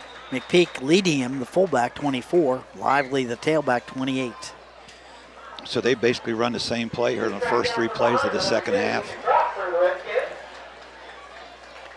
Corbin Varhala checking into the lineup, and McPeak took a seat on the bench now. So now, that's going to be Twins right, Twins left for the Zeps. Kunkel, the quarterback. He's going to, that's the option for Kunkel. Pulled it out of the belly of Lively and took it to the left side. Couldn't find any kind of room over there. Good job there. That, I think, was like number 5 in there. Was that was Alex Herlin, I think. And I think there's actually a little bit of a mix-up there in the Zep backfield. I don't know whether the running back Lively went the wrong way, but there's a collision, and Kunkel wasn't expecting that and really couldn't get anything out of the play. Like you said, it's his first start. Kunkel, now they rush him pretty heavy, and they're going to bring him down. That's a loss of right around 5 on the play. That time, the Redskin defense didn't give Kunkel any chance to look around. That was Dalton Egnott again with a good pursuit against Kunkel. I tell you what, he missed him the first time, didn't give up, and then finally got him for a huge loss there. Freshman versus freshman, and you know what? Egnott, as the year's gone on, he's played better and better and better. He's having a really good game here tonight for the Redskins. Short punt That is number 23. That is Tate Duvall, and Duvall's kick rolls dead right around the 43-yard line. 1st and 10 for the Redskins. Cale Bender now trying to get the Caldwell offense into gear. As you said, a pretty slow first half, although field conditions, I think, playing a pretty big part in that. And again, Bender, the veteran quarterback, he's again, this is his 3rd year as a starting quarterback for the Redskins, and has set all kind of records here at Caldwell. Had a couple, situations where the ball just slipped out of his hands on passing attempts. So he struggled back there a little bit in the first half. Bender, the quarterback, in shotgun formation. Trips left, single receiver to the right. Snap. Wheeler. Now down the middle of the field. That's a nice catch. Is that Hurlin coming up with that? What a nice catch. Wow. That's a Caldwell Lumber first down. And the Zep fans don't like that because after the incomplete call on the last play of the first half, they thought that was very similar. All right, they're going to give him the catch, and I'll tell you what, I thought he had it. So do the officials, and that's all that really matters. The snap, Bender's back, looking. He's got a man wide open over there, and he overthrows him. That was Wheeler. Dylan Wheeler was wide open, and he was looking over his right shoulder, ended up over his left. Yeah, and it wasn't I don't know if it wasn't the route that Bender expected him to run, but boy, he was wide open over there, and Bender missed him. Again, I'm wondering if he wasn't looking for a back shoulder throw. That seemed to be the way the ball, could have been he was just off. I don't know. I'd say at the high school level, I don't know how many actual back shoulder throws are actually made. I'd say he was just maybe a little bit off on that, or maybe a bad route run by Wheeler. All right, snap the give straight ahead. That's Wheeler on the ground. He's breaking tackles. He's broken 2 tackles there. He's all the way down to the 25-yard line. That's a Caldwell Lumber first down. Redskins moving the ball. They're going to call him down. Just a little short. They're going to say 3rd down, right around 1 to go now. So the Redskins are definitely in 4-down territory. Yeah, that's just what I was thinking. They will go for it if they don't make it on this down. Bender in the backfield by himself. Trips left, single receiver to the right. Oh, man in motion. Straight ahead. Boy, Bender got hit. I think he made it. Let's see where they spot it. I think he made it. He did. But he got stood up. I mean, he got stood straight up. I think that was number 65, Caden Rucker.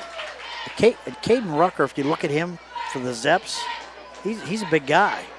That was a nice job there by Bender, too. I tell you what, he saw the blitz coming by Shenandoah and allowed it to happen, and actually kind of ran in behind it to get just enough for the first down. Caden Rucker is 6'3", 270. They've got some size along that defensive front for the Zeps. They do. Bender in the shotgun, straight ahead. This time he tries it outside. Good job there. That was Jacob Feldner, 59, with the tackle. Good job by the inside linebacker. It's going to make it 2nd down, right around 7 to go for the Redskins. This has been a good drive for Caldwell. Yes, it has. Probably the best one that they've put together so far this evening.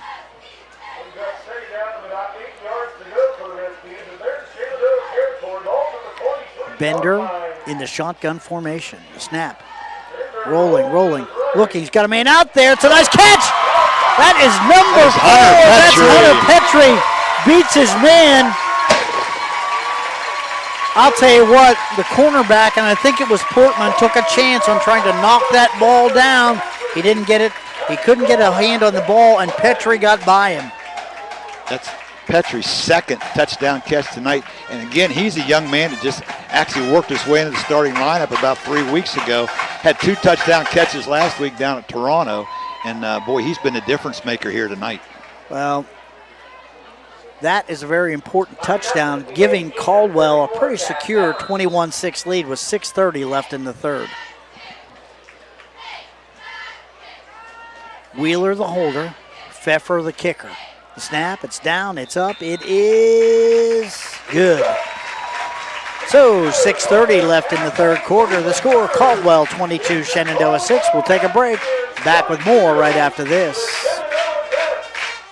Are you looking to spruce things up in your home? At Boyd Precision Painting, they specialize in painting and refinishing kitchen cabinetry, bath vanities, trim doors, household furniture, and more. With years of experience and knowledge of the improvements in technology, they use the highest quality coatings to assure chemical and physical resistance and longevity. Give your home an updated look at an affordable price and call today for your free consultation, 740-581-BOYD. That's 740-581-2693, serving Southeast Ohio and surrounding areas. Go Zeps! Are you looking for a career path with a growing company? AMG Vanadium is actively recruiting for production and maintenance team members at its Zanesville plant and would love to talk to you about your next career opportunity. Come join a company with a strong environmental purpose and commitment to community. To learn more, visit AMG's website at amg-v.com/careers.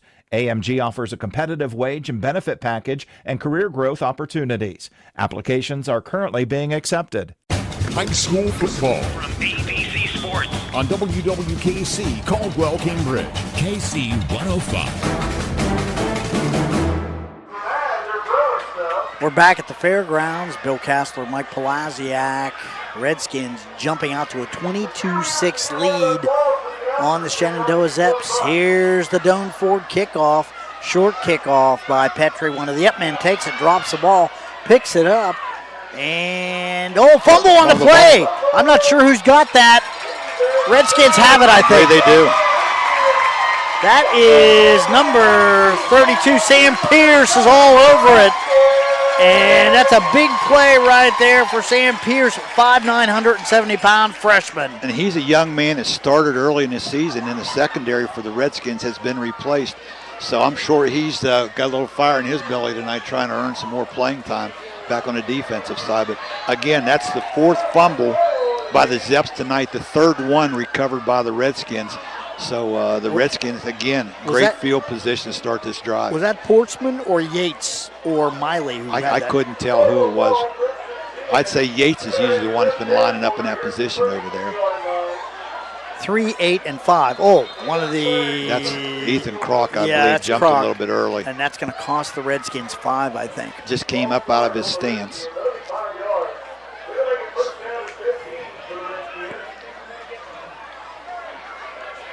Tell you what, some points here for Caldwell, that'd be pretty big. Zeps defense really needs to stand up here.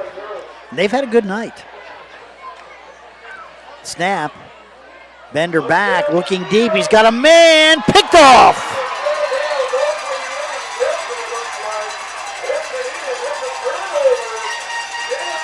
I believe that was Portman. Yeah, I think that's number 8. Brendan Portman, and Portman returns the favor right away. So Zeps with the football now. Another turnover, Mike. That was intended for Alex Hurlin, who actually had a step on Portman, and the ball a little bit underthrown. Yeah, and I think when he was trying to make an adjustment, I think he slipped too. Yes. And when he slipped, Portman just cut in right under him. The good news for the Zeps, they were able to come up with the interception. The bad news for them, they have to start from their own 9-yard line here. They'll take the football. All right, the freshman quarterback, Davin Kunkel, straight ahead, lively, and they wrestle him down. Maybe a gain of, or did he lose a yard? Let's see. Yep, he lost a yard. 2nd and 11 now. Again, that was the freshman Dalton Egnott on the tackle. He's having a game of his life here tonight. Well, Dalton Egnott is a freshman, as you said, and, with Chase Norman leaving, you're going to need a lot more out of him in that respect. He's a nice-looking freshman. He is. He's 6'1", 220. Yeah, he's only going to get better probably. Another year of practice, another year of, putting on a little bit more weight. He'll be tough. All right, Kunkel, the quarterback, guns a pass out there. That is number 3. That's Miley, who slips a tackle and he's going to take it out to right around the 15-yard line. That's a nice pickup there on second down. So that's going to make it third, right around 5 to go for the Zeps. It's a pretty big third down. Redskins need a stop. Zeps want to keep the drive alive and at least give their punter a chance to give them some decent field position.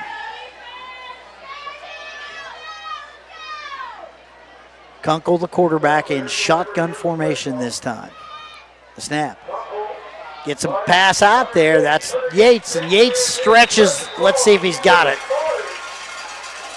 Are they going to mark it first down?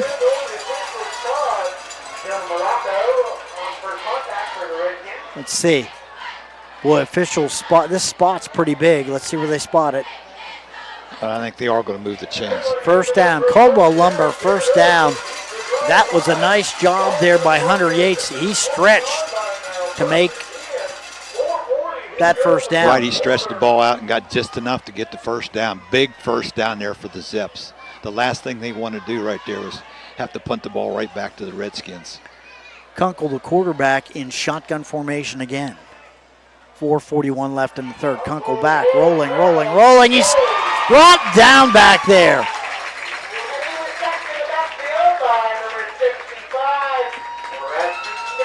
That was Preston Geiler with the big defensive play that time. Boy, just a sophomore. Yes. 6'2", 220, and Geiler able to chase the freshman quarterback down.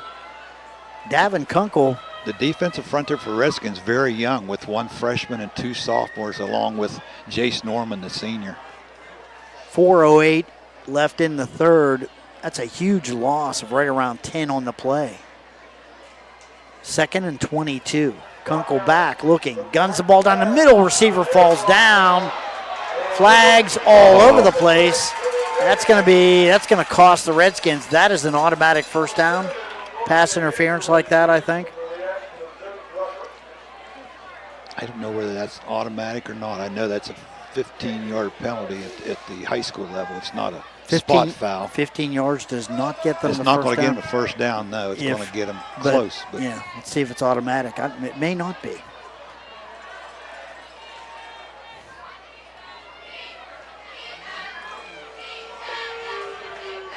And now the Redskins fans are unhappy. Yeah. Fans are never happy, are they? It's not an automatic first down because they're not moving the chains, but they get to replay the down. And I don't know so much if that was pass interference. I suppose I think the receiver and the defensive back just collided. That ball was well overthrown, really not catchable at all. But they still drew the flag. 2nd and 7. Man in motion's Portman. He's got the football, and the Redskins close on him. They're going to drop him like a bad habit. Boy, that was Ethan Kroc, came out of nowhere. Yeah, Portman never had a chance. They had the jet sweep set up, but good penetration that time. Third down now and 14 to go here. Kroc looked like he was shot out of a cannon on that play. A red missile. Kunkel, the quarterback, back, looking. Down the middle of the field. Oh, my goodness. Right through the hands of Brendan Portman. Ball that was a pretty good pass. Just a little bit behind him. But still a very catchable ball for the senior. Well, that's going to bring in number 23, the punter, Tate DeVald. And DeVald has had one block tonight. Now, he hasn't done a bad job. And that one he had blocked, I mean, good penetration by the Caldwell special teams. Right, he had no chance at all on that one. Snap, low snap. DeVald's going to have to field it, and he makes a man miss, but then he's tackled. I don't think that was an intentional fake. I think that snap hit the ground, and he knew he didn't have a chance. Now, I did read where last week, and you were at the game. They did call a fake punt last week with DeVald.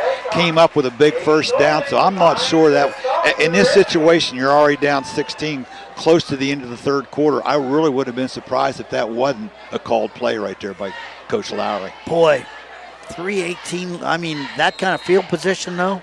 Yeah, if you give up a score right here, you've really put yourself in a hole. All right. Wheeler is in the pistol position behind Bender. He's going to get the football straight ahead and not any room up the middle. Zeps are all over him. I'd say he gained right around 3 on the play. That was Yates out there along with Feldner on the tackle against Wheeler. Pick up about 3.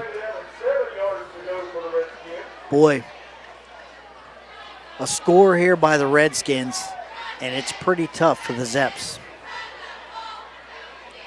Down inside of 3 minutes to go here in the third quarter. 2:48 left in the third. Shotgun formation. Bender. The snap.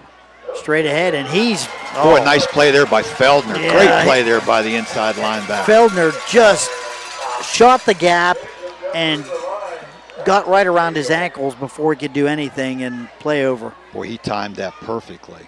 I don't think anybody even got a finger on him. So that's a loss of a yard, I think. So it's 3rd down and 7 now for the Redskins. Keep in mind, Chaz Pfeffer has a good leg. This would be in his range right here. He could kick one from here.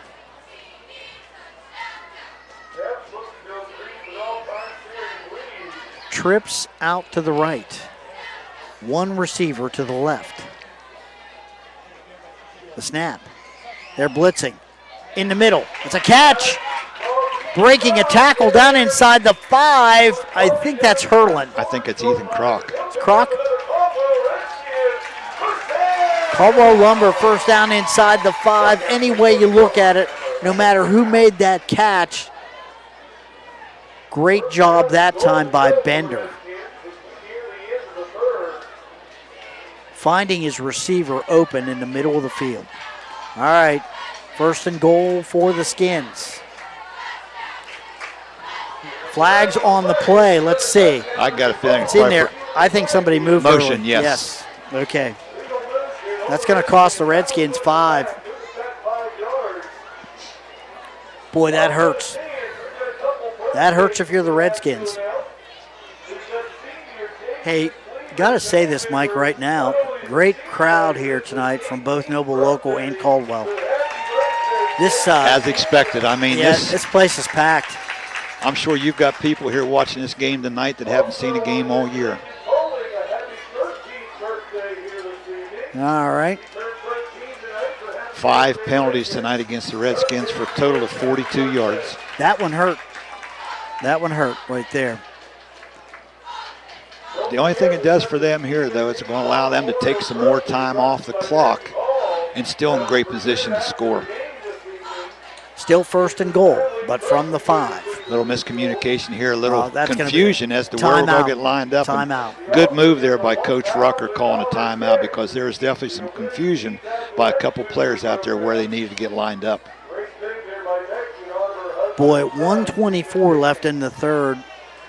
You know, Coach Rucker knows, Coach Lowry knows a score here for the Redskins, and it becomes pretty tough for the Zeps. Yeah, you make this a 3-score game here if they ever get the ball. A score of any kind here makes a 3-possession game. Redskins have generated more offense here in the second half. They're a different team here in the second half than what they were in the first. Yes, they've got 4 first downs here in the second half opposed to only 2 during the whole first half, and they've kind of controlled things here from the start. Well, we've played everything in the Shenandoah side on this end of the field. Haven't seen anybody down in the other past the 50 at all. All right, 1st and goal now. Redskins have things organized, a little bit better shotgun formation. It's Wheeler in Snap. motion. Straight ahead as Wheeler got the ball, and the Redskins, the Zeps are all over it. Maybe a pickup of 1. fantastic pursuit that time. Wheeler had nowhere to go.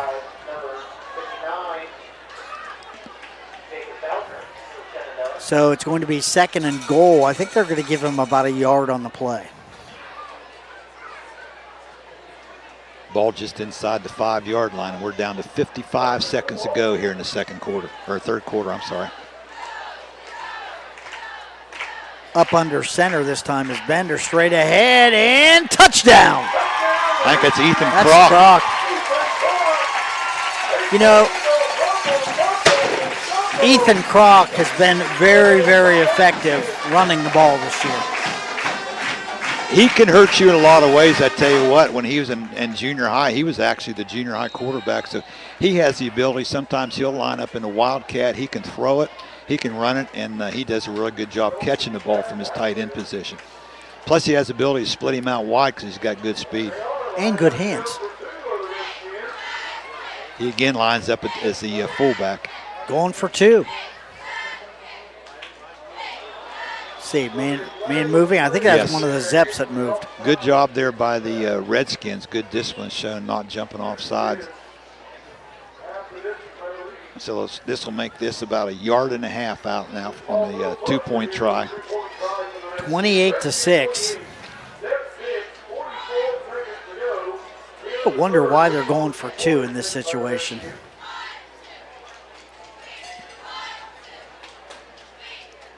Bender up under center. The snap.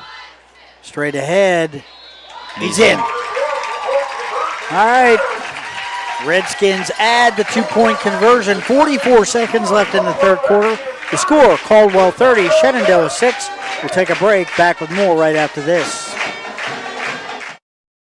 Are you looking to spruce things up in your home? At Boyd Precision Painting, they specialize in painting and refinishing kitchen cabinetry, bath vanities, trim doors, household furniture, and more. With years of experience and knowledge of the improvements in technology, they use the highest quality coatings to assure chemical and physical resistance and longevity. Give your home an updated look at an affordable price and call today for your free consultation, 740-581-BOYD. That's 740-581-2693, serving Southeast Ohio and surrounding areas. Go Zeps! At the fairgrounds, Redskins now have a 30-6 lead over the Zeps. Just 44 seconds left here in the third quarter. Caldwell has come out in the second half. They have taken charge of this football game. They're playing a little bit more now like they played earlier in the year with a lot of confidence. That by far, last 2 drives have been the best drives that they've had this evening. Portman back deep to receive the kick. Chaz Pfeffer in to kick the ball off.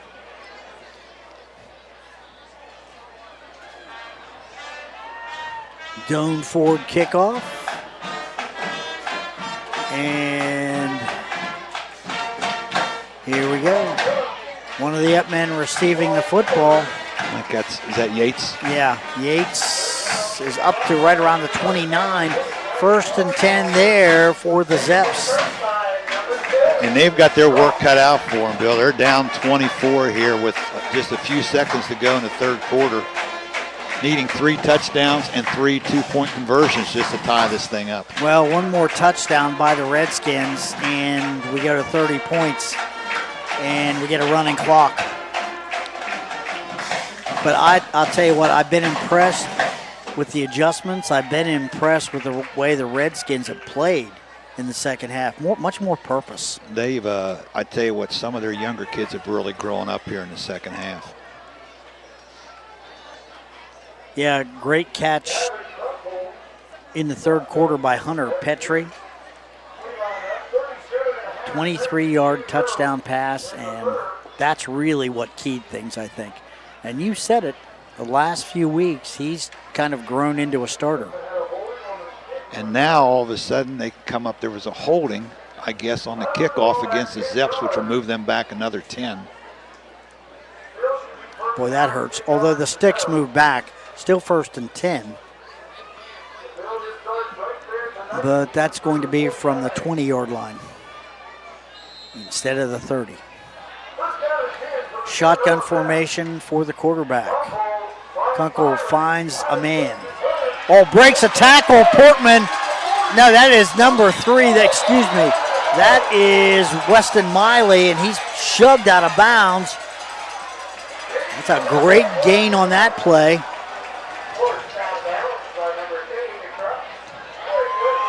Miley found the mud on the sidelines.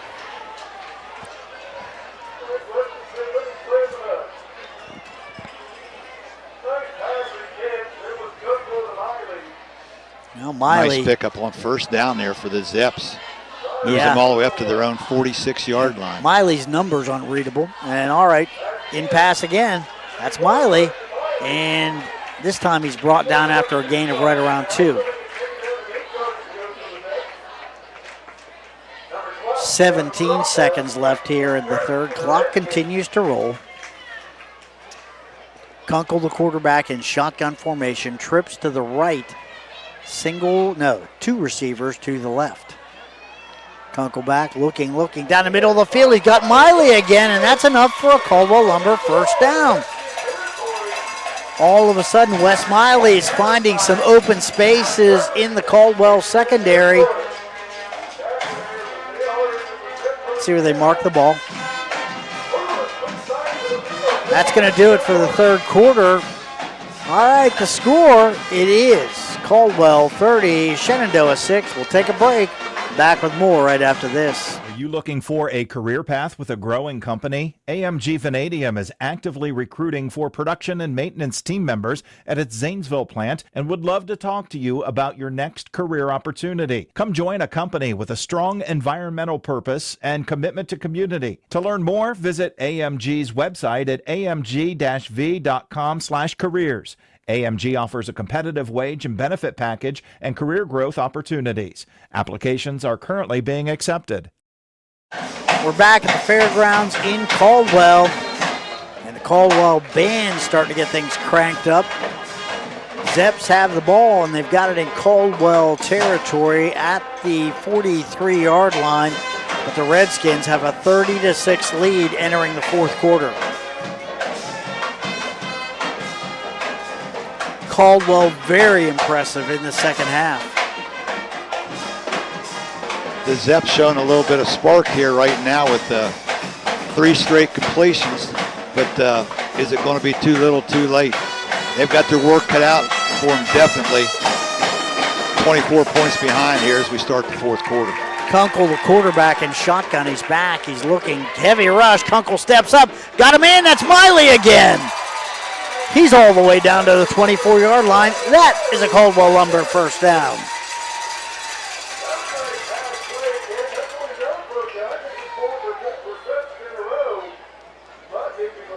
Boy, I'll tell you something right now. Davin Kunkel is showing us something tonight. He can play. Boy, he's found a connection here with Miley. Back, looking in the corner, double teamed. I'm not sure if that's picked.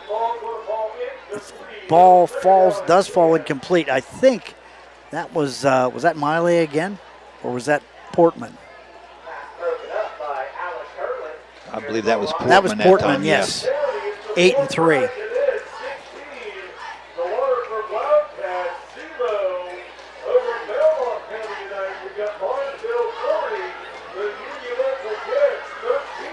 Kunkel, the quarterback, in shotgun, back, looking, guns the ball. Oh, is that picked?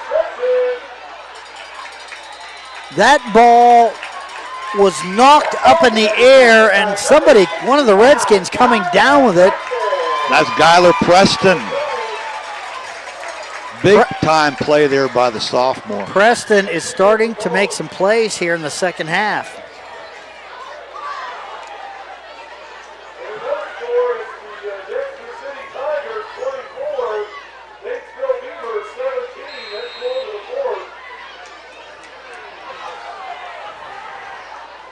Dexter City, Batesville score. That's kind of interesting. Noble County League. Wonder how Summerfield's doing tonight. You have to ask the announcer, Ben Schaefer. All right. Snap, it's high. Great job here by Bender. And, boy, I'll tell you what, that interception just killed a great drive by the Zeps. It sure Zeps. did. I tell you what, good play there made by Preston. I'm not sure what happened. I mean, the ball, I think he tried to throw it, and I think it just kind of popped up into the air, and I think he just pulled it down after a short little. And we got a player down on the field for first injury of the night. Let's see. That's number 11, Hunter House, shaken up on the play for the Zeps, but he comes off the field under his own power, which is good to see. Good sign.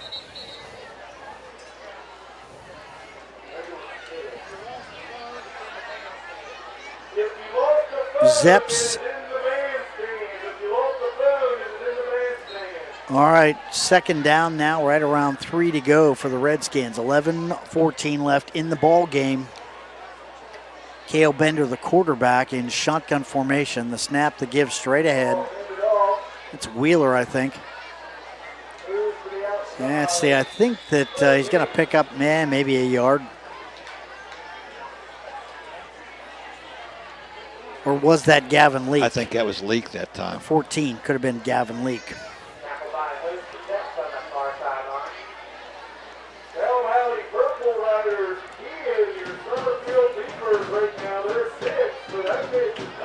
All right.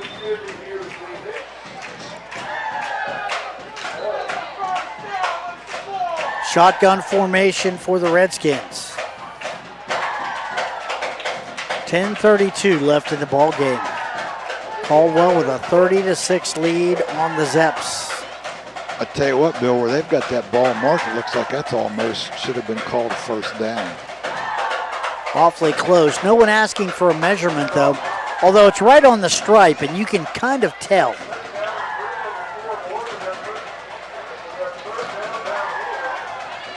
And maybe now they are calling to bring the chains in.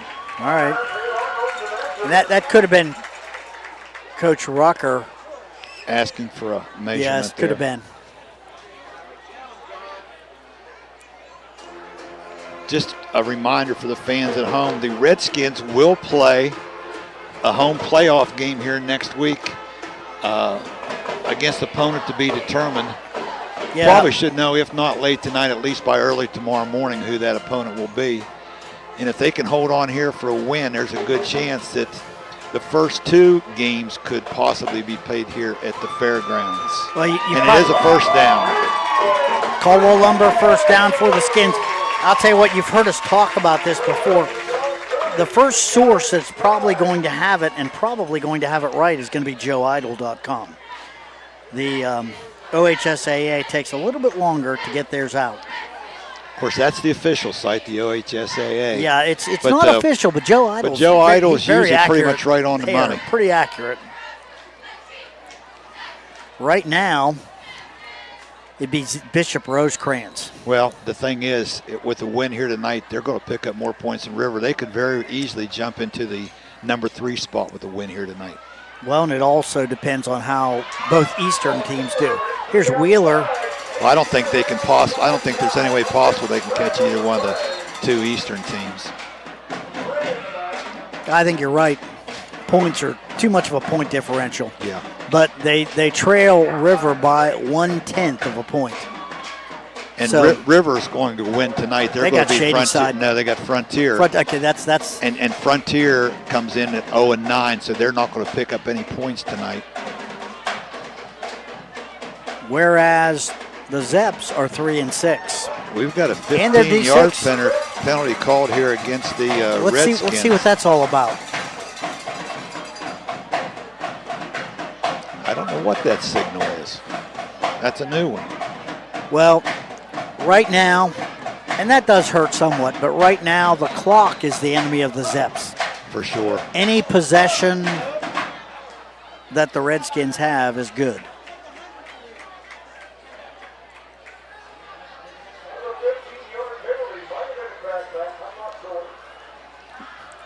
Bender in the shotgun formation. That's Hurlin in motion. Resets. Snap. Bender looking down the middle of the field. He's got a man wide open. That's Wheeler. He's going to take it for 6. Got one man to beat and can't do it. Portman runs him down, but that's a Caldwell Lumber first down all the way down to the Shenandoah 18-yard line. that might just be the cherry on top of the cake. Could be 57-yard pickup on that pass completion from Bender to Wheeler. Senior to senior.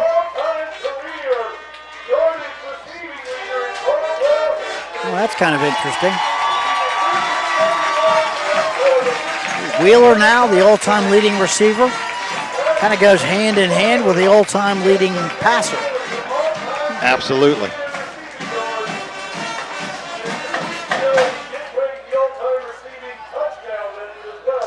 Bender, the single back in the shotgun. The snap, Bender's back, looking, has a man in the corner, looking, and I believe that's touchdown. I think that's Hunter Petrie with his third touchdown catch of the night. That was a fade, and that was well executed. It was. Beautiful throw, nice catch out there by the senior Petrie. Well, 9:14 left in the game, and it's a 30-point lead, and that means a running clock.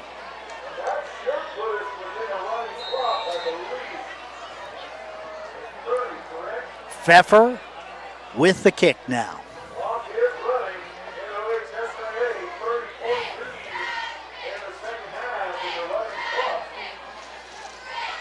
Chaz Pfeffer, the kicker. Snap, it's down, it's up, and Wheeler's hold is true, and the kick is good. 8:52 left in the ball game. The score, Caldwell 37, Shenandoah 6. We'll take a break. Back with more right after this. Are you looking for a career path with a growing company? AMG Vanadium is actively recruiting for production and maintenance team members at its Zanesville plant and would love to talk to you about your next career opportunity. Come join a company with a strong environmental purpose and commitment to community. To learn more, visit AMG's website at amg-v.com/careers. AMG offers a competitive wage and benefit package and career growth opportunities. Applications are currently being accepted. Back at the fairgrounds, 8:52 left here in the ball game. Redskins, they have played an outstanding second half. They've gotten healthy. They've been banged up a little bit the last couple of weeks, and again, they've played some top-notch competition. But they are getting the momentum back at the right time because the playoffs will begin next week. And again, the Redskins will open here at the fairgrounds against an opponent yet to be named. Well, number 4, Hunter Petrie, with his third touchdown catch of the night. And 5th in the last 2 weeks. He's coming on. Yes, he's a senior. He is a senior, first time out, I believe. You have to like when a senior who hasn't seen much playing time all of a sudden starts to come on at the end of his senior year.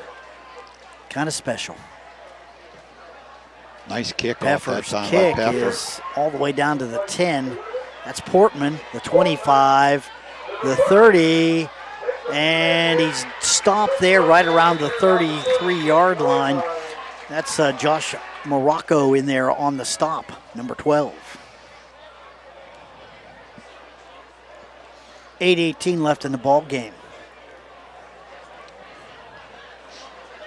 Morocco, one of the inside linebackers for the Redskins with a good special teams play that time. He also is another younger player, just a sophomore. Well, we've seen some new names here, and there were some changes before this night. And, you know, you learn more from losses than you do from wins. And I think that the Redskins have taken some lessons in losing to 3 outstanding football teams. They came ready to play tonight. Second half adjustments were on point for Caldwell. And I'll tell you what, the Zeps, that last touchdown goes at the end of the first half. We've got a completely different game. We do. Oh, Kunkel bobbles the ball, and a nice job there. That was, was that number 65? Jumping down and knocking that football down. That was Preston Geiler again, who just had an interception on the last possession he's with the bat down. He's had a really nice game, too. He has. I tell you, you got a sophomore and a freshman on that side of the defensive line, and both of those young men have become seasoned veterans here tonight. Let's see, I'm trying to look at some of the playoff possibilities. Oh, here we go. Right up the middle, it's Kunkel. Clock rolling now, 7:30 left here, and the clock will continue to roll as long as you got that 31-point lead. Sciattoville Community is a possibility. And that's a team that the Redskins played last year here. I think you and I had that game. South Gallia, Bishop Rosecrans, Bridgeport is a possibility. Bellsville is a possibility. Oh, tipped away at number 5 there. That was Hunter Yates trying to haul that ball in. Dylan Wheeler back there defensively for the Redskins. I believe that, that it could be any one of those football teams. Monroe Central, an outside possibility, but I think those teams that Bellsville, South Gallia, Sciattoville Community, Rosecrans, Kunkel throwing it up for grabs. That's picked. That is picked, and he's off to the races. Down the sidelines. Touchdown, Redskins. I think is that Devin McKee? I think so. The senior with the biggest play of his career against his cross-county rivals. That's something that young man will never forget. It is number 9, as you say. McKee with the catch, with the interception, with the pick 6. And I tell you what, that was an impressive play because that was not an easy ball to catch. But I think they still marked the points up. That's not good. That's because we had flags. A penalty on the return. Personal foul. Caldwell. It's going to bring it back. Point of the foul. Oh, what a shame for the senior. Well, yeah, and you're disappointed for him. He still got the pick. He still has the pick.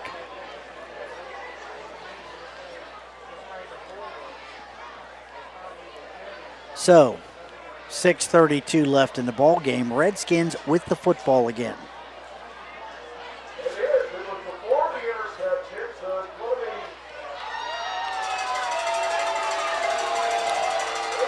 So yeah, and if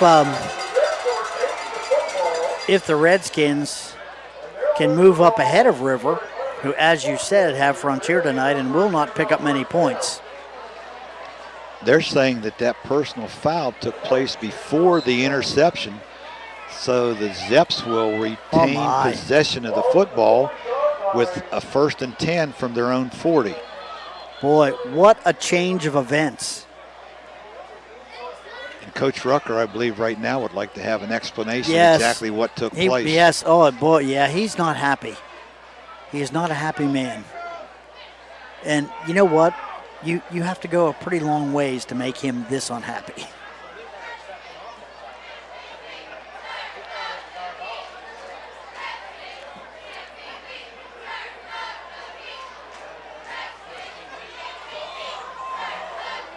And there's no quit in the Zeps here, I'll tell you that right now. Absolutely not.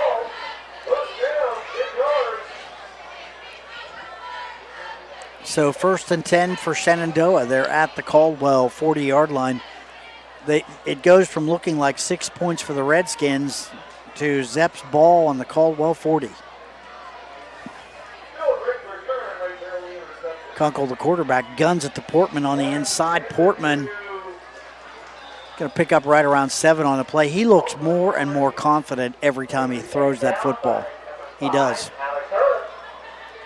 That time he gunned the ball in there to Portman just the way he should.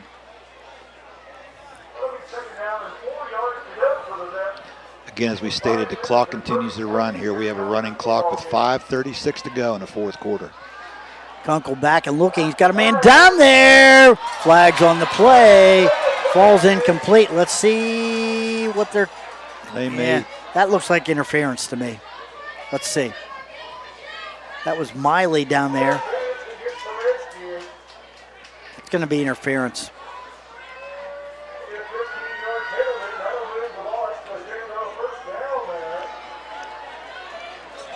Zeps moving the ball via the penalty. And that will move the ball inside the 20-yard line to about the 19. Now the clock does stop here as they reposition the chains. But that's the only thing the clock stops for. That or change of possession. Clock rolling again. Under 5 minutes.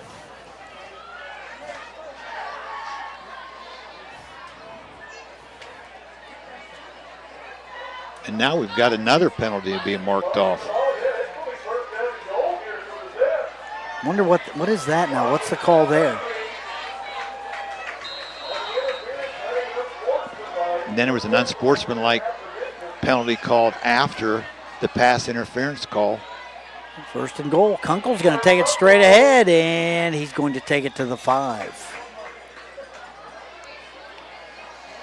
Second and goal now for the Zeps. 4:15. Clock continues to roll here in the fourth quarter. 31-point lead for Caldwell, but the Zeps looking to cut into that right now. Kunkel back, looking, guns the ball to the inside. He's got number 5. Henry Yates. Yates with the reception, but picks up maybe a yard.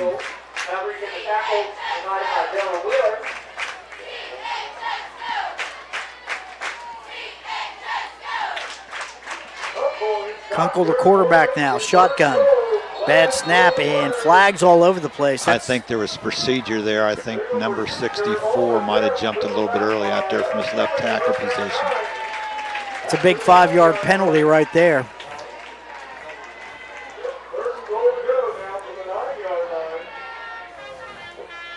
Zeps have been penalized tonight 5 times for a total of 30 yards. Well, it looks to me, even if the Zeps can score, a lot of time coming off the clock now. Snap, back, looking, gunning the ball down the middle of the field. Another good pass. Let's see who's got that one. That's Portman with the catch. Down into the 5-yard line. Fourth down now, though, for the Zeps. They're going to take a timeout and talk about it.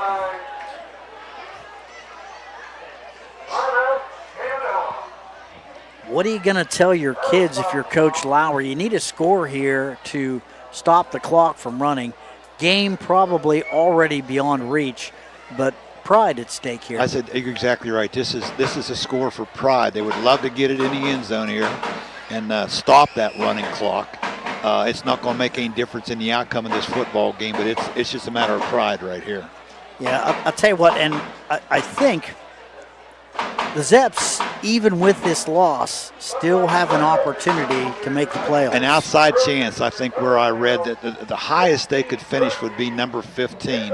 Again, it's going to depend on how all your second level and third level points, everything, comes out in the wash. But again, you finish 15th, and you have the unenviable task of maybe having to go to West Jeff, Garraway, Fort Fry. So it's the unbeaten Rough Riders or Garraway. Who's also undefeated.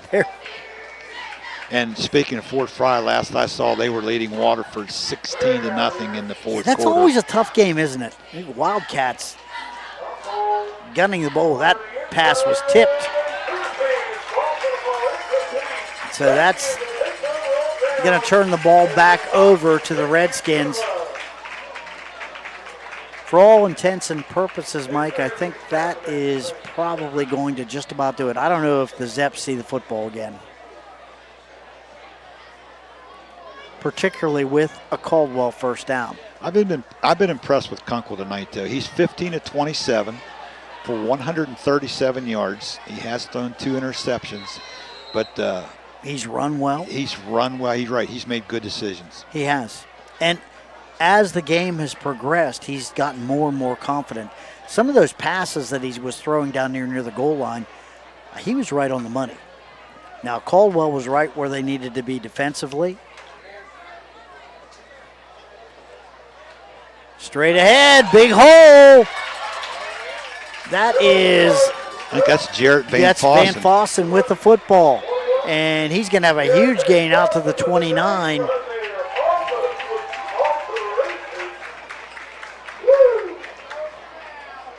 .140 left here in the game.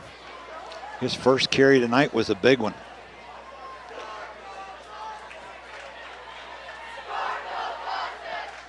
Well, Redskins are in. Not sure about the Zeps, but like I said, check that Joe Idle. Oh, here's another big run by Van Fossen. He's out the midfield. Touchdown saving tackle by Portman.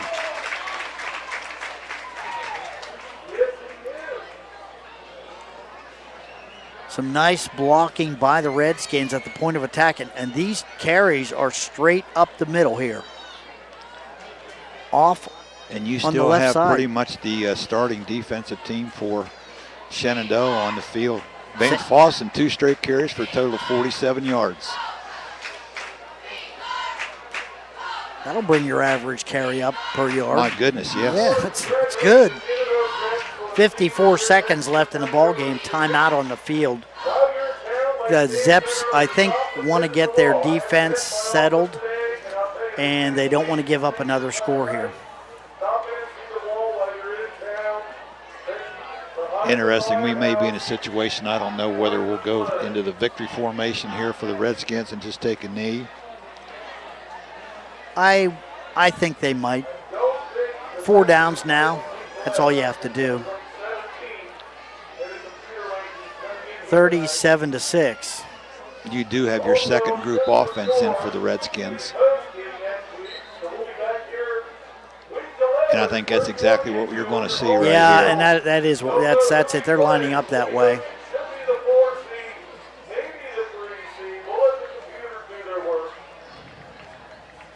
.40 seconds.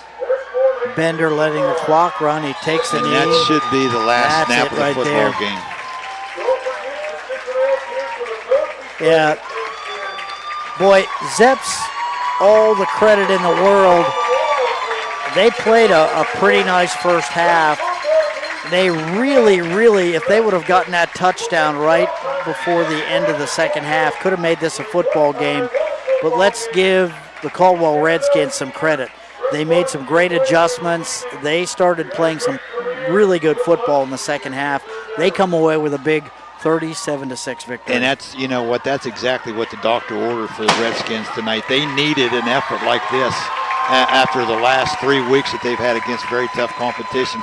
This gives them a lot of momentum going into the playoffs. And as we said earlier, looking at the region that they're in, I don't think there's anybody in there that they're afraid to play. I mean, not that it's a given that it's a win, but I think they can play with anybody in the region. Well, I took a look at the schedules for both Beaver Eastern and Reedsville Eastern, who are ahead of them, and they're ahead of them by a pretty good margin, computer points-wise. And I was not impressed with the schedule of either team. I really was not. I didn't think that either team was all that good, and I think you're right. I think Caldwell has played a lot higher level of competition. I think come playoff time in this region, that's going to help the Redskins. We're going to find out because it's right around the corner. It'll all start next Friday right here at the Fairground. Well, did the Zeps make it? We don't know. We'll find out, though. Like I said, check that Joe Idle site. Final score here tonight, it is Caldwell 37, Shenandoah 6. We're going to take a break. We'll be back with more from the Fairgrounds right after this. Are you looking for a career path with a growing company? AMG Vanadium is actively recruiting for production and maintenance team members at its Zanesville plant and would love to talk to you about your next career opportunity. Come join a company with a strong environmental purpose and commitment to community. To learn more, visit AMG's website at amg-v.com/careers. AMG offers a competitive wage and benefit package and career growth opportunities. Applications are currently being accepted. Now located at 16050 McConnellsville Road in Caldwell, Ohio, Patrons Buckeye Mutual Insurance Company is a mutual insurance company established in 1896 for the purpose of providing insurance coverage to rural Ohio. They offer a product to meet your insurance need, whether it's for a farm, rental dwelling, home in town, secondary or seasonal dwelling, churches, or mobile home. They partner with Grinnell Mutual Insurance Company from Iowa to offer liability coverage to package with their Patrons Buckeye Mutual policy. Call today, 740-305-5121, and follow them on Facebook at Patrons Buckeye. People's Bank's vision is to be the best community bank in America. People's Bank provides local, hometown relationship-based banking with 132 full-service branches for all of your financial needs. As your community bank, People's Bank strives to make our communities a better place to live, work, and play. We would love a chance to earn your business. People's Bank, working together, building success. Member FDIC. Hi, I'm Morgan Vaughn with Leonard & Newland Real Estate Services. Are you looking for a new home or property to build your dream home on? I can help. Contact me, Morgan Bond at 740-228-2825 or go to leonardandnewland.com and click on my name, Morgan Bond. We'll get you home. Good luck to all of the local football teams this season. When a loved one dies, the remaining family members are oftentimes overcome with sadness, grief, confusion, and stress. If you are burdened with planning a funeral, let the experience and compassion of the McVeigh Perkins Funeral Home staff ease the difficult situation at hand. Ken and Robin Perkins will guide you through the process of making arrangements. Phone McVeigh Perkins Funeral Home of downtown Caldwell at 732-4223 or their web address is mcveigh-perkins.com. I'm not buying till I check down for. Most of us are faced with uncertainty every day. Your job, your finances, sporting events, schooling for your children, and so much more. With so much uncertainty surrounding you, there's one auto dealership that you can be certain about, and that's Doan Ford. You can be certain that you'll always get a great deal and the best service afterwards. In business for nearly 60 years has given Doan Ford the reputation of being a strong, reliable dealership. Be certain. Choose Doan Ford. Online at DoanFord.com. Davis Drug offers a personal commitment to their customers and community. Their services include home infusion therapy and vaccinations for flu, pneumonia, and shingles. For home care, they have lift chairs, hospital beds, walkers, and wheelchairs. And that's not all. Davis Drug carries home nursing supplies, diabetic shoes, respiratory equipment, and a full line of vitamins and over-the-counter products. Davis Drug, located at 109 West Street in Caldwell, caring for you and about you. Go online to mydavisdrug.com to find out more. Attention all car seekers, ready to find the perfect new or used car? Look no further than Troy Blair at Dunning Motor Sales, where expert assistance awaits you. Troy Blair is a proud alum of the Meadowbrook Colts. Let him guide you to your dream ride. Troy will ensure you drive away in style with all your questions answered. So don't wait another moment. Visit Dunning Motor Sales today. Experience the difference Troy Blair can make in your car buying journey. You'll be hitting the road in your new vehicle in no time. Are you looking to spruce things up in your home? At Boyd Precision Painting, they specialize in painting and refinishing kitchen cabinetry, bath vanities, trim, doors, household furniture, and more. With years of experience and knowledge of the improvements in technology, they use the highest quality coatings to assure chemical and physical resistance and longevity. Give your home an updated look at an affordable price and call today for your free consultation, 740-581-BOYD. That's 740-581-2693. Serving Southeast Ohio and surrounding areas. Go Zeps! Hey, football fans, laborers. Local 530 in Zanesville, Ohio is cheering on all the local high school teams this year. Serving Muskingum, Perry, Noble, and Guernsey counties, Local 530 represents around 400 skilled men and women in the building and construction trades. They work with over 100 signatory contractors, providing committed and experienced laborers for building, heavy highway, and pipeline construction. For more information, give them a call at 740-453-1214. Good luck to all the teams from Laborers Local 530. Back at the fairgrounds, Bill Castler, Mike Palaziak with you. Coach, good ball game here tonight, but you have got to give the Caldwell Redskins a lot of credit. They came out here in the second half. They took charge of this football game. They scored 3 touchdowns in the second half and shut down the Shenandoah Zeps. I tell you, we really had a close and contested football game in the first half. I thought both teams just pretty doggone even. And as you stated earlier, if that was a touchdown catch right at the end of the half for Shenandoah, I think we got a completely different football game. But to the Redskins' credit, they came out in the second half with all the momentum, in their favor, and they completely dominated the game from the start of the third quarter on. You have to give Davin Kunkel, the starting quarterback for the Zeps, just a freshman. You have to give him a big nod here. He stepped up, took the starting quarterback's job for the first time this year tonight, and he really had an outstanding first half, and he fought hard in the second half, but Caldwell just too much in the second half. He threw some very good balls. I tell you what, he real quickly, on the night, I had him 15 of 27, over 50%, 137 yards. The one score was a touchdown pass to Weston Miley. He did have 2 interceptions. One of those was an outstanding play made. But I was impressed with him. There's a young man. He's a freshman, 135 pounds. I mean, you throw him into the fray, and of all places, you get your first start. You're going against your county rival, on the road. But I thought he accounted himself extremely well tonight. Did a nice job. Let's check the stats tonight. First, for the Zeps, how did Mr. Kunkel fare statistically? Shenandoah tonight rushed the ball 32 times for 72 yards. Against most of that success came in the first half. The Redskins made a couple adjustments, I'm sure, defensively, and pretty much shut down that running attack of the Zeps in the second half.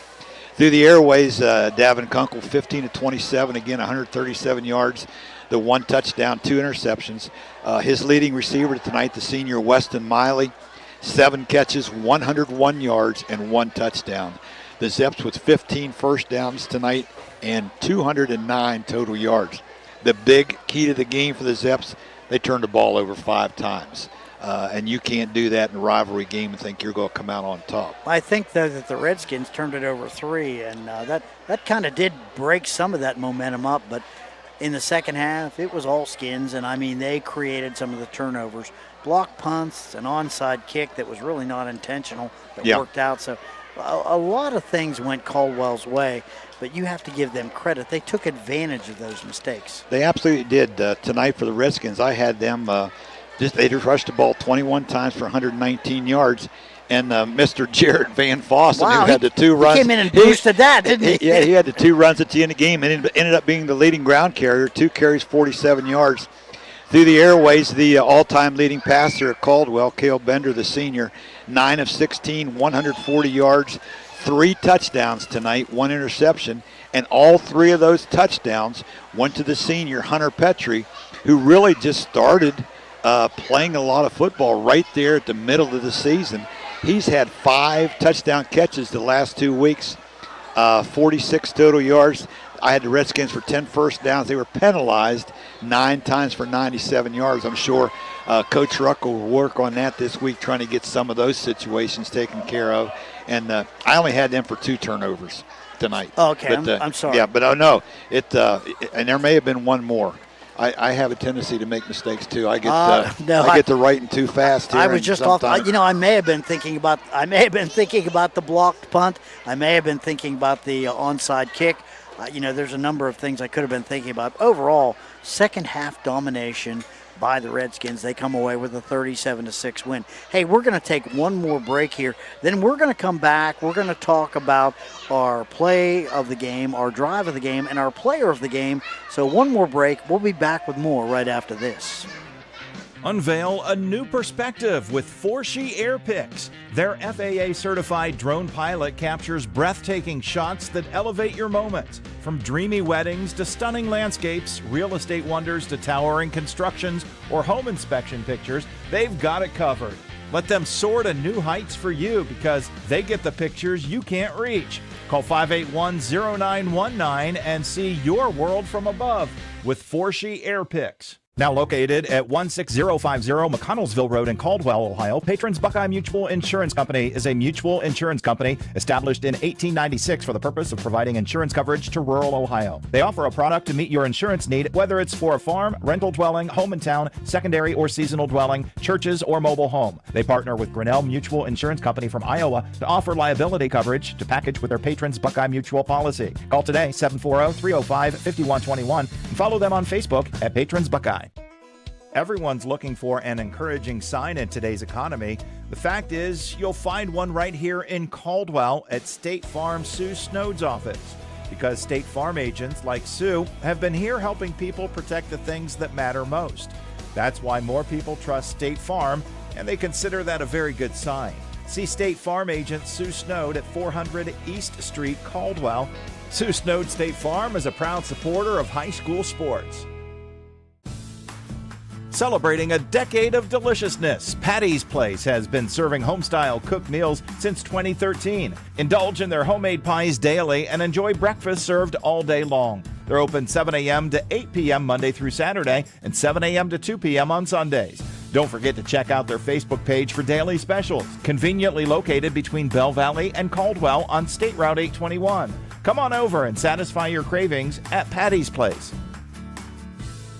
Hi, I'm Crystal Reynolds for Cedar Ridge Behavioral Health Solutions. Our goal is to support health and treatment for you, and that is why we are proud to announce the opening of the Residence at Cedar Ridge, a 15-bed detoxification facility now open in Cambridge. We accept anyone in the state of Ohio and offer transportation. The Residence at Cedar Ridge will provide 24-hour care and attention based on your needs. To schedule an intake, call the Residence at Cedar Ridge. The first step to recovery. Call 855-692-7247.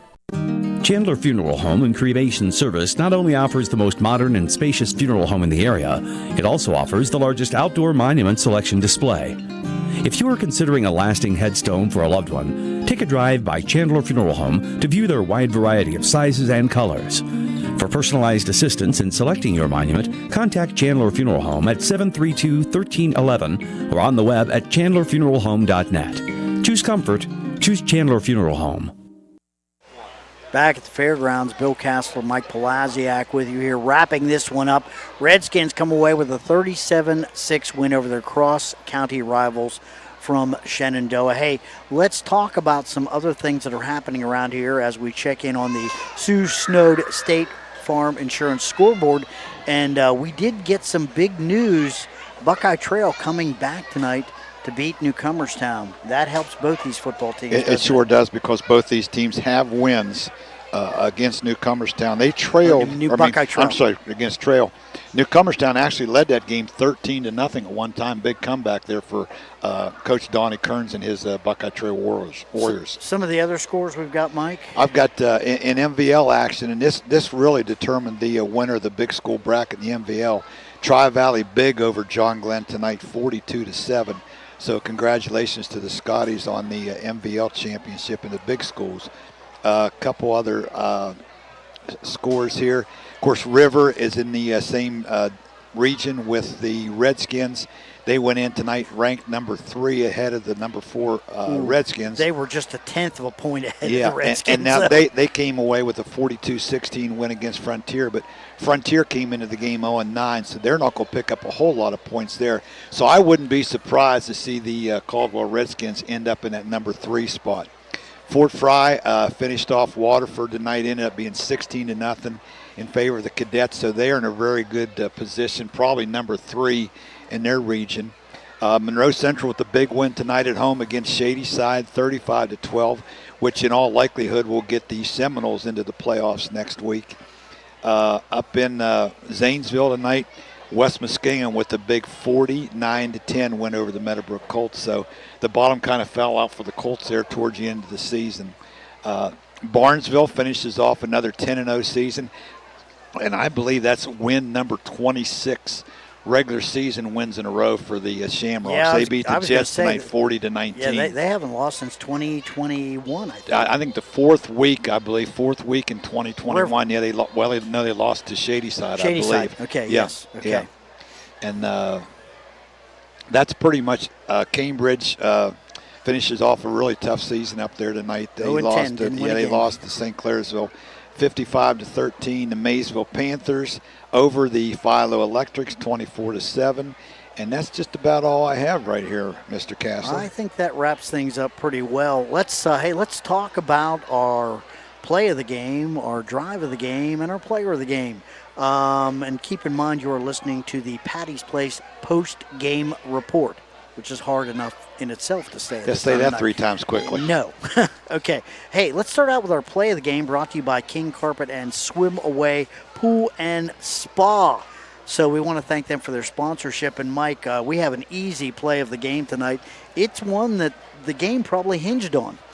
You know, usually when you think about the play of the game, you think about a long pass or a long run or a long interception. But we're going to say the last play of the first half, the one that they called an incomplete pass in the end zone that would have got Shenandoah probably within a point or two. And we thought from here that was definitely a good catch. We really couldn't tell. So we're going to call that the play of the game. That very well could have turned this whole thing around. It could have, and that leads us into our drive of the game, which did turn things around. And that drive of the game was I believe, the first possession by the Redskins Yes. of the second half. It actually was the first time that they had driven the football the whole game. Their first 2 scores were set up because of turnovers, so they started inside the Shenandoah 10-yard line. But I tell you, the first time they got the football in the second half, they drove it down, I believe, close to 50, just over a little 50, and it really established momentum, which they carried through for the whole second half. And the big play in that drive, the touchdown. It was a 23-yard pass. It was Bender to Hunter Petrie to give the Redskins a 22-6 lead. And Petrie had 3 touchdown catches tonight. What a big addition that young man has made to this football team. I tell you what, he said it's his first year really playing. First year playing, and he really wasn't playing any at all at the start of the season. Continually worked and got better, and by midseason he started seeing a little bit of playing time. And as we said, not only did he get 3 touchdowns tonight, he had 2 catches last week for touchdowns. So he's really coming in his own, and he'll be a big bonus come playoff time here for the Redskins. And that makes Hunter Petrie our +1 pizza player of the game. So congratulations going out to Hunter Petrie. We will probably have to get him his card at a later date, but that's okay. He still gets pizza. So it's a good thing, right? It's a very good thing. Want to thank our sponsors one more time. Morgan Bond Realtor, Leonard and Newland, AMG Vanadium, Cedar Ridge Behavioral Health Center, Boyd Precision Painting, Sue Snowd, State Farm Insurance, Farmers and Merchants Bank, WB Green Insurance, Laborers Local 530, Patrons Buckeye Mutual Insurance, Troy Blair with Dunning Motor Sales, Forshee Air Picks LLC, Davis Drugs, Chandler Funeral Home, West 40 Auto Sales, McVeigh Perkins Funeral Home, People's Bank, Doan Ford, and Patty's Place. Without these sponsors, we could not be here tonight. I want to thank Jared Aber, our able technical director. Great job tonight by him. Hey, and let's not forget about Frank Mackey stepping in and running the camera. Well, he stepped up big time tonight, didn't he? Right now, exactly. He's the man. He really saved us tonight. So big thanks to Frank Mackey. I'm Bill Kassler for Mike Palaziak. Final score one more time. It is Caldwell 37, Shenandoah 6. Have a great rest of your night.